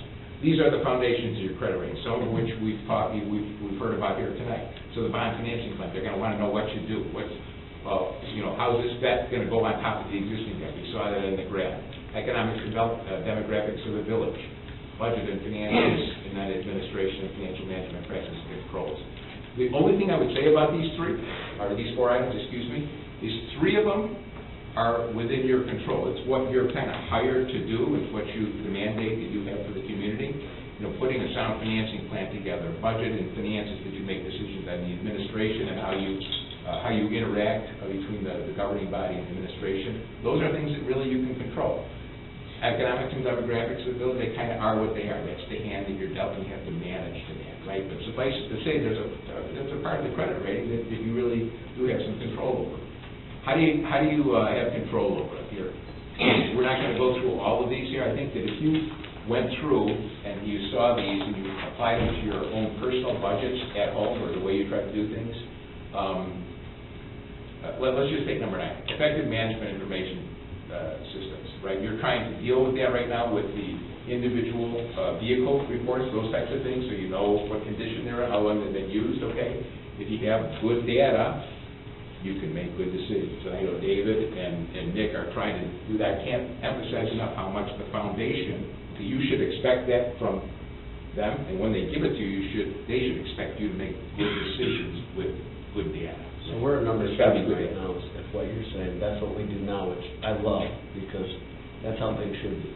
If it's managed properly, and it's been managed properly throughout so it's hard to swallow that you're gonna go out 25 years in the village, and I know you said cities don't go away, but what happens if you go out 25 years and you fail miserably, what happens? Yeah, I mean... It goes away, I mean, something's gonna happen bad. Right. I wouldn't want to be a part of that I took out a 25-year loan on something and put my neck out there, and my legacy was, oh yeah, we got it, let's do it. Sure. I would not do that. Well, let's call this one like it is, like a 25-year financing, that might be something that you do for water and sewer infrastructure. Which with is the gonna happen assumptions. Right, yeah, you might have to do it, but you don't have to do it, it's up to you, right? Right, but you're gonna have a rate structure in place that would repay that, and then the markets look at water and sewer as essential services, right, that are gonna be in place no matter what, so that they can depend on your repayment stream there. Certainly, we wouldn't finance computer equipment, vehicles over a 25-year period of time. Even streets, right, that's a little bit long. Streets maybe you got 8, 10, 12 years, that type of thing. So we're going to match the financing with the expected average life of the facilities or the equipment that is being financed. Right, and dedicated revenues to pay them back, right? I mean, we're not going to be lent to without a way to get confidence from those lending that we can pay. Right, absolutely. A debt affordability market. Again, debt affordability model, number 6 there, yeah, but that prioritize spending plans and establish contingency plans, for operating budgets, yeah. That all fits with it, that's just a natural discipline, and the more that you do that, just the better you're gonna be able to, operate from year to year, but the idea is, if you have the foundation in place, right, so we know this usually when we go to communities. They certainly have stuff that is going to break down that they need to do all the time. But then, all of a sudden, somebody comes in with a developer may come in, a developer that you really like. They've got a lot of financial wherewithal. So all of a sudden, there becomes an aspirational aspect to your job. We really would like to have this in Winthrop Harbor. Maybe it's related to the harbor. I don't know. But then, the more you have this foundation in place for your day-to-day or year-to-year stuff, the more you're able to entertain those aspirational things that put you a little bit more on a growth trajectory as opposed to just maintaining what you have. You don't have to do the growth stuff, right? But sometimes different people on the board will want to, or the community will come out and say, hey, we really board and we'd like you to do this. If you're doing this stuff, then you're more able to do that aspirational stuff as you move forward. To address Trustee Marabella's concern, though, you've been doing this a long time, right? How many communities have you been a part of helping them to go out and secure a bond that then that community went bankrupt or was not able to meet, short of the pandemic, right? the debt obligations that they set out through bonds. Yeah. For essential service stuff, I can't recall one, and I've been doing this since 1990, right? Have communities had a little bit of a challenge here and there? Sure they have, with different economic trends, businesses leaving, but keep in mind this, even the state of Illinois, right, hasn't defaulted on their debt in the toughest situation that we're in. But some of it has to do with the size of the community, right? It's not like you have 25,000 population, right? You have 6,000, 7,000, population, so you have to manage your financing to that. So you're going to manage to that. There's some debt control built into the size of our community, that we're not Right. going to be able to just go borrow, $100 million and go crazy because we're a small community to begin with, small revenue streams. Right. Yeah, and you should just expect, if you do projects, and you will do projects, right? If people want to do things, whether it's equipment or whatever, you'll get to the point where you do projects, but you should be asking those questions. Is it right for a village for our size? And that's really what our job is to help you with. There are all sorts of reports that, out there that will put you on a par with other like-sized communities, so you can see that going in. If we did this, how would we compare to this community? And then you can make informed decisions. It's not like we just, it's not a guess, right? It's informed decision making. So anyway, up at the top of that is rainy day budget stabilization reserve. Can't emphasize enough, right? What Warren Buffett says is this. He says, never become dependent on the generosity of strangers, right? So what that means is if you're really in hot, you have a bad year, and you don't have any cash reserves that you can tap into, then all of a sudden you have to go back. And you don't want to go back into people you don't know, because they're going to charge you a very high level, high interest rate to do that. Right? We all heard of juice loans, that type of stuff. So that's where you want to. That's what you do with good planning and having good reserves. So kind of enough on credit rating. I'm happy to thank you for the questions. I appreciate that. I think we talked a little about this sequential chart. This has gotten really, really good reviews from the communities I've worked with. I've put workshops on here. So understanding rating agency standpoints, certainly you saw some of that on prior page. We can fill your eyes and ears with much more data on that. And we may, right? But as you're deciding what type of projects you want to do, you can always do short-term things to deal with the equipment challenges we have right now. Fiscal prosperity over long-term revenue and expenses, you guys know that. The more you can continue to build a sustainable budget that is structurally balanced and structurally surplus, puts you in a better position, and then you meld that with long-term planning, and then if you can throw in a curveball, your reserves will protect you. So, again, probably looks really practical up there, and it is, but it's one thing to have it look practical. The practicality has to be executed. That's what you're talking about. Nick asked me to just put, if you got into a larger financing, there's a team that you put around the transaction. So you've got, Nick is your financial advisor. Mesro brings capital to the table. You have the rating agencies involved, bond counsel. They opine that the bonds are legal and they're tax exempt, right? You can borrow on a tax exempt basis, which is the lowest cost of capital. And then you up in the upper left-hand corner there, disclosure counsel. That means any document you give to investors, asking them the material is correct, right? So also your local counsel here, Mr. Long, may have to put an opinion in all of the proceedings at the local level were correct and comply with state statute, right? Non-regulated just also.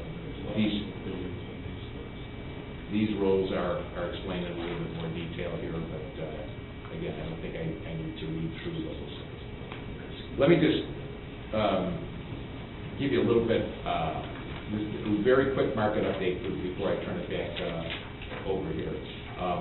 What happened last year in the marketplace? So people say, is it a good time to borrow? Well, it's certainly a good time to invest, as you heard Nick say. The 6-month Treasury bill today auctioned off at 5.11%. So you can't get that rate at a bank. I dare you.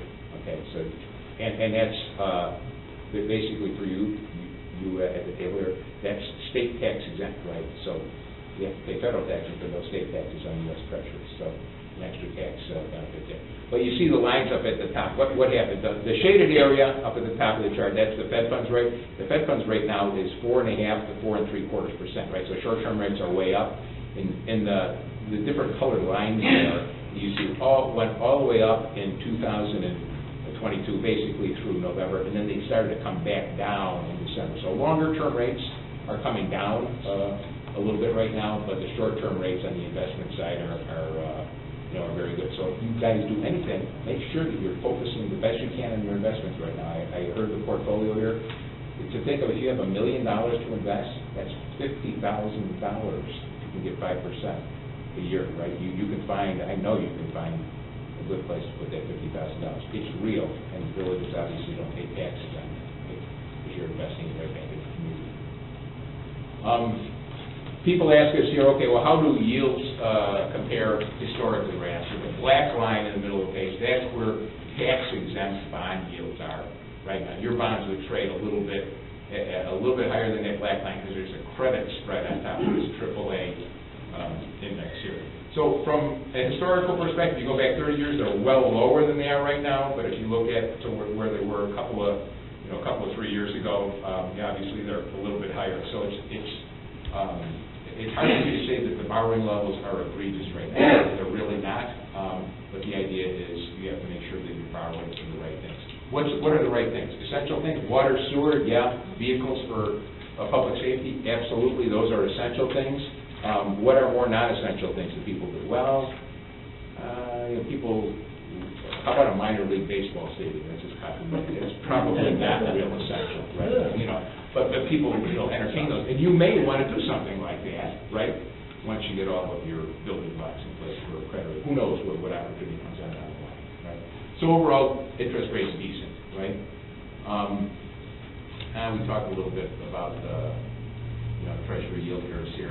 Basically, this year at the end of the day, this chart just says, okay, what is the demand for municipal bonds right now? So the black lines above that horizontal line, that means more demand for bonds, the sales of bonds. The red lines, you can see over the right-hand side of the graph. When rates went up last year, people sold a lot of municipal bonds because they were going down in price, but now demand for municipal bonds is going back up because we have some interest rate stabilization. So that's maybe a little bit more than you want to know, but the message for the municipal market, if you need to borrow, still pretty good, still pretty good shape, but do it, with the best credit rating possible.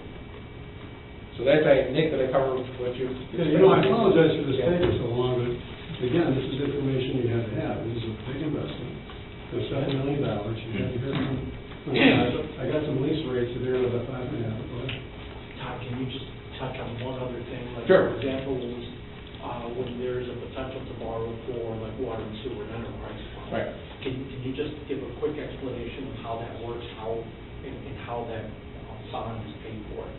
Sure. Well, yeah, water and sewer, obviously you're charging your users of the systems, right, fees. So there's a mechanism for non-home rule units of government, right, like Winthrop Harbor, to borrow. It's called an alternate revenue bond. What it does, right, and Mr. Long is nodding here, so he's very familiar with that. It allows you to borrow based upon the revenues that the water and sewer system generates. So you'll see what the rate base is. We'll extend that into the future. We may put a growth curve onto that rate base. And then you will decide how many bonds, you can fit into that revenue stream over time for however many years. And that will serve as the repayment source for the bonds. However, to keep the rates low, what the financing mechanism does is say, okay, if for some reason that revenue stream fails for water and sewer, I've never had it fail since I've been in the business since 1990, then you also have the GO backing, the GO tax backing of the non-home rule development, right? So that will provide you the lowest interest cost when you go to do that. But those financings are usually no problem at all because they're essential, right? People have to have their yards drained, and they need to be able to flush toilets, all that type of stuff. Okay. Yeah, I hope the department has made a good case of what the needs are. And what I'd like to do is to come back to you with a couple of scenarios and just say, okay, here's what we have to purchase. I'll do it for one. and I come up with some financing options for the board to look at. And then I did get some lease rates. You see those bonding rates are over 4%. Lease rates now are about 5.5. But I'll include that in the packet. So I'd like to come back with something that you could decide, and if there's any discrepancies about the needs of the department, about those vehicles that, you know, the 3 squad cars, the belt, the hot box, they already committed on the ambulance, let us know, because that's what I'll be coming back to you about. Now, if we go ahead with the $2.2 or $3 million, depending on which way, we will have some money there that we have to plan out over the next couple of years. Have to spend it in 3 years? Yeah, when you issue taxes that bond, you should reasonably expect to spend it in 3 years. So we can get the immediate needs taken care of and come up with a plan. We're looking at about $700,000 or $800,000 to buy what we had talked about tonight. So you're going to have about, you're going to have a chunk of money there, $2 million, and we're going to have to deal with that over the next 3 years, actually, to determine the best needs for that. And those items that I mentioned is what you're going to have to look at in depth, the way we did tonight with these vehicles. It's going to be the same way on facilities, and the same way with stormwater. It's going to take 2 hours to go through this. So I apologize, but again, it's a lot of information. I understand that, and we'll come back to you with some recommendations unless we do different. And the only thing I would like to add is I just want everybody to realize everything, all the steps that we've been taking for the last few months is preparing ourselves for this. So everything's interrelated, not only our maintenance policy, but also the revamping of our financial reports, everything. Everything is working towards this goal. So, and for the department heads, sometimes we say no, but understand the big picture, and this is the big picture. I mean, the last thing I would just mention, I told Nick that I would mention this. For smaller communities, there are certain things in the tax code. There's one thing that's called a small issuer exception to arbitrage rebate. What does that mean? That means that if you issue tax-exempt bonds at a 3% rate, okay, you can invest the proceeds at 5%. We know treasuries are 5% right now, and you get to keep that investment spread in between. Okay, large issuers can't do that, but they make the exception for small issuers because when the circumstance presents itself, they figure, hey, the smaller communities could use that. Right? So we could bore you to tears with a lot of the detail, but the idea is if you put something together, you'd hear that because that's what you should expect from your finance team. They know with those that you can take best advantage. All right? Fantastic. Okay, thanks a lot for your time. Thank you, Tom. All right, thank you. Thanks for your patience, really appreciate it. Yeah. Thank you, Nick. Where are we at? Public hearing. Public hearing. All right, we move on to public safety. Make a motion to authorize the purchase of the heat evidence management system for the traffic code. Okay, discussion on that? This is budgeted. Information in there. Yep. Roll call, please. Target? Aye. Levin? Aye. Mirabella? Aye. McCarthy? Aye. White? Aye. Whitmore? Motion carries. Make a motion to approve the request to enter into a mutual aid agreement regarding transportation of detainees by Wisconsin law enforcement from Wisconsin to the Lake Behavioral Hospital in Illinois. Second. Discussion on that? Anything? Okay. Roll call, please. Target? Aye. Levin? Aye. Mirabella? Aye. McCarthy? Aye. White? Aye. Whitmore? Motion carries. So now is the time for discussion on what we want to do with the ambulance. Do you have more to add than this earlier, Wes? I think we covered it all. No matter what decision we make here, it's probably going to be the wrong. Right? Don't say that. Well, no matter what we do, it's going to be, Kind of guy over there. we have a very unreliable piece out there. But if you're only spending $2,000, in my opinion, that's just my opinion, that is what we're looking at. Because if you're doing the 15, you're getting 4 for it, so we'll say 3,000. So you're So spending. you're saying the update, that's $15,000 to fix the 1740. To fix it, I'm and it gonna could guess break again. You're just $15 fixing it to get it back on there, and it could break again just like that. Or you get one from this company that they fix everything on it, and you're good for 22 months. till you get the new one, and then you got the backup, because you've already burnt up the other guy's thing, because you're using it like a rental car, from when? The lease is $1,000 a month, right? Correct. So it's 22,000. Right, and so you're talking 15,000, bring it back, it could go, But he's selling the other one for 4, maybe, Yeah, so yeah. that's Yeah. 19,000. so we're still money, you know. It just, just because then you have a peace of mind, and we have a peace of mind that, yes, we're gonna spend that, but we're not gonna go anything past that, because we're just gonna put out that much. And until we give it back, it's up to them to fix it, right? And we don't owe anything when we give it back. We're just, that's our payment every month, and we give it back, and that's what shape it's in. And if the supply chain catches up and this ambulance comes a few months earlier, you know, it's less. And I know it's a Doubt that'll happen, but- ordeal, I do understand that part, and it's a lot of money, like Lyle said, but it just. So let's I think the go peace of through and mind. see where everyone stands, because if we're all, or if the majority's on the same page, you know, we can make a decision here, right? So I agree, I mean, I fear what happens next with the ambulance. I mean, it's still, you know, still, anything could happen with that. So you're suggesting lease the I- Metro and run back out the. I'm in favor of, yeah, lease, going with the lease on that. And do away with the 1742. Yeah, sell that, Okay. because that, again, mitigates the cost Right. of what we'd be putting in there. Trustee Whitmore? We didn't go that way. No. No, just, I mean, you guys already heard from me. Yeah. In all honesty, I think this quote is outrageous. I already went over the pricing. I can tell you right now, other companies would do it for half that. But, again, you have the exhaust system, which can be made. It's not that big of an ordeal, but you don't know what's on the horizon, so. And what do you think, I mean, from that standpoint, I mean, what level of concern would you say, and you would know better than me, like, of the worry about something up there?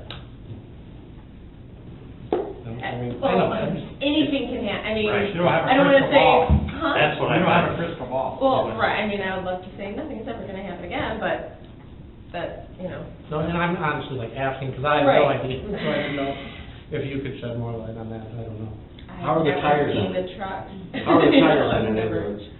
And what do tires cost to replace? Because in 22 months, you're probably gonna have to replace the tires on it, right? I honestly don't know the answer to that. I'm just saying, but if you Yeah. look at tires, I know on my truck, I barely drive it, on my work truck, tires are a big thing. And on an ambulance, they gotta be expensive, I would think. And that's just another cost you're gonna have. So let's What go if the through lights go out? the rest of them here, Trustee Harris. because might all be on the same page. Yeah, I would lean towards the lease and run that lease as often as possible while we have. And sell the 1742. Sure. Trustee Weiss?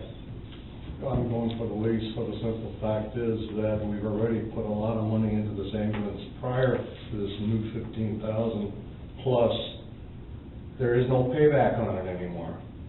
That's the problem. We're actually spending more money on this ambulance than we would on the lease, and the lease has got the maintenance in it. And that, in itself, is gonna save us money. So, I'm for the lease. Okay. Trustee Levitt? Lease. Trustee Marvell? I also, I'm gonna chime in too, but I think going forward with the preventative maintenance schedule, we're gonna be, these things will last longer. I mean, because it wasn't done in the past, unfortunately, but I think that'll change things going forward, so. Ironically, this ambulance that we have over there from Metro is a year older Yes, than 2006. the one we have our problems with. Yes. So Now, they have a fleet though, so if that one goes down. we'll have another one up here. Yeah. So at the following meeting, we'll present an agreement, Okay. for consideration by the board and approval. Great. So then, we just disregard the next one? Or is this for the other? That's the other. Oh, it is? Uh, 1742, I thought yes. that was. I think that's supposed to be 1741, isn't it? I don't know what. They both have- I don't have it in front of me. Yeah, they both did. Okay, that's what I thought. Oh, mine says 1741. But item number 4 is 1741? Okay, that's why I'm confused. I know. Okay. I heard. So I make a motion to approve the quote from Gillespie Ford for repairs to ambulance 1741. So looking to amend that in the amount of $6,000 $144.95. So moved.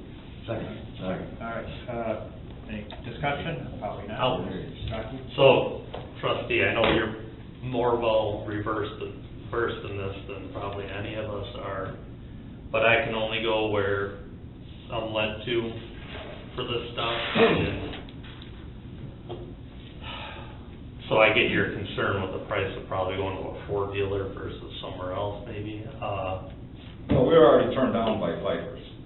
They said they could not fix it. That's Which right, is why they did. Which is why we went to a dealership. That's true. We needed to get it fixed and get it fixed today. That is true, yeah. So, I get it. Okay. Thank you, Rick. All right, roll call, please. Parkin? Aye. Levin? Mirabella? Aye. McCarthy? Aye. Weiss? Aye. Whitmore? Aye. Motion carries. Okay, we move on to Public Works and Recreation. Trustee Mirabella. Okay, I would like to make a motion for the request to increase the available days and times and fees for indoor pickleball. Second.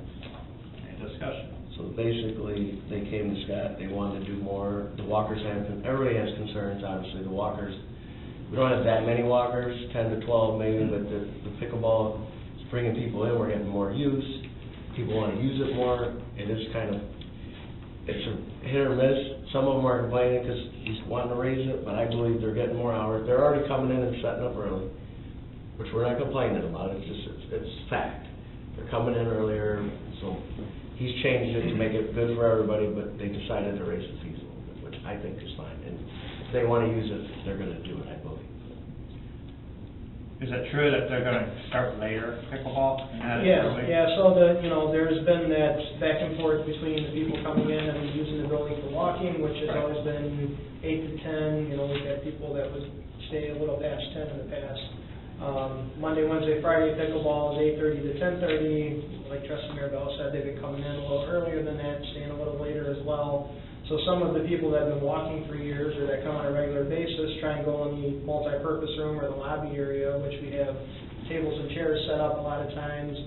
Obviously the space takes 19 times to walk a mile in the gym, probably takes 100 and something times in that smaller room, to walk a mile, so it's not real conducive, but just the noise, the amount of people, the activity, there was an older couple, a lady was complaining that, she stepped on a ball and almost fell, so some safety concerns in there as well.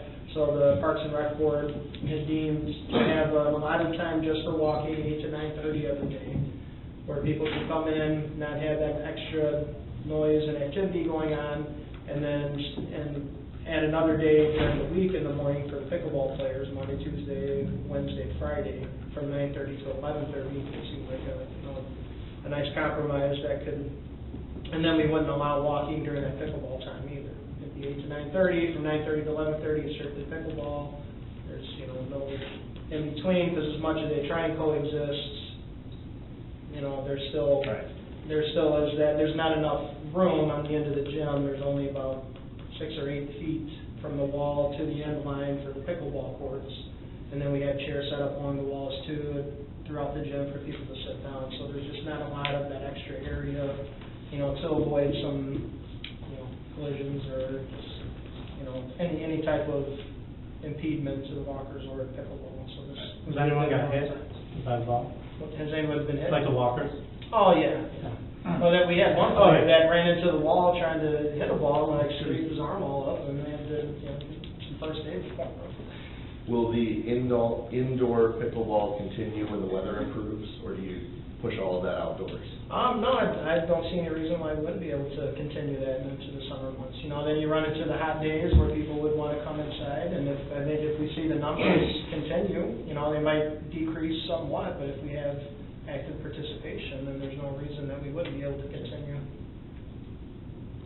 The biggest reason when they came forward was because they all started at Zion at the ice rink, and it's a bigger facility, but then it was Wind Department residents, and they wanted to use and be able to do it in Wind Department. That was a big goal that they had. They wanted to start with the outside. They didn't think the inside would be feasible, but now that it is, and they're getting more and more people and liking it, I think it will. We went from modifying the tennis court to then the indoor facility. After the bond discussion, I fully expect that group to be back and say we need a standalone pickleball facility. Yeah.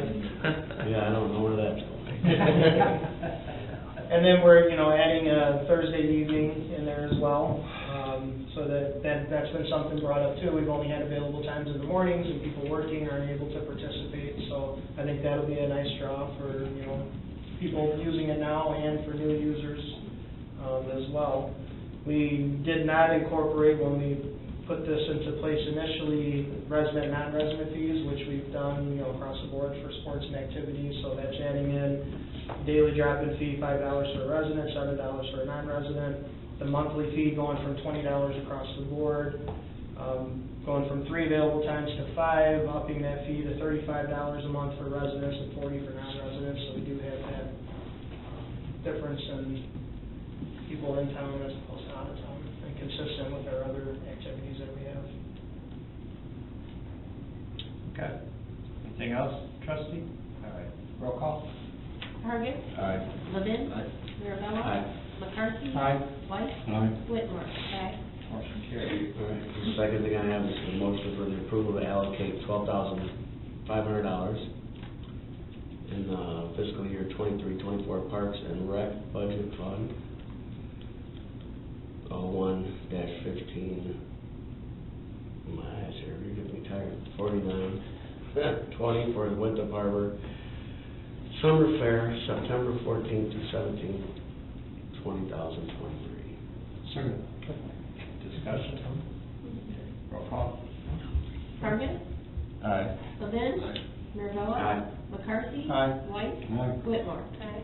Motion carried. All right, the third item is to move to set aside the rules in front of the Board of Trustees to waive the first and second reading of the ordinance, amending section 50.028 of Winthrop Harbor Municipal Code, correcting a typographical error, and adopt as presented. Any discussion on that? Roll call, please. Target. Aye. Levin. Mirabella. Aye. McCarthy. Aye. White. Aye. Whitmore. Aye. Motion carried. And the last item, or no, No, fourth item, sorry. Motion for approval to enter an agreement with VA Solution for the Public Works remodel project, satisfying the village's WBE requirement of the DGEO grant. Okay, any discussion on that? What is that? So lockers and stuff, right? Yes, this is gonna install the lockers in the locker room and the kitchen cabinets, sink, laundry cabinets. It's a minority contractor. This was the 3% that was required by the DECO grant to be a WBE of the 520,000. So yes, that's the work that's going to be completed. Okay, thank you.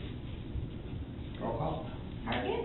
Aye. Levin. Aye. Mirabella. Aye. McCarthy. Aye. White. Aye. Whitmore. Aye. Motion carried. All right, so the fifth item is to make a motion to request the Winthrop Harbor Lions Club to have a portion of their weekly rent forgiven in lieu of paying for repairs to the electronic sign board at Village Park. Second. Okay, discussion. What are they gonna be paying for, Scott? So we've had issues with that sign. The company came out, diagnosed, and found that there was a wire that between each board on the east and west side that a squirrel or some type of rodent had chewed through, so that they weren't talking. That's why one side was blank and the other one was still showing messages.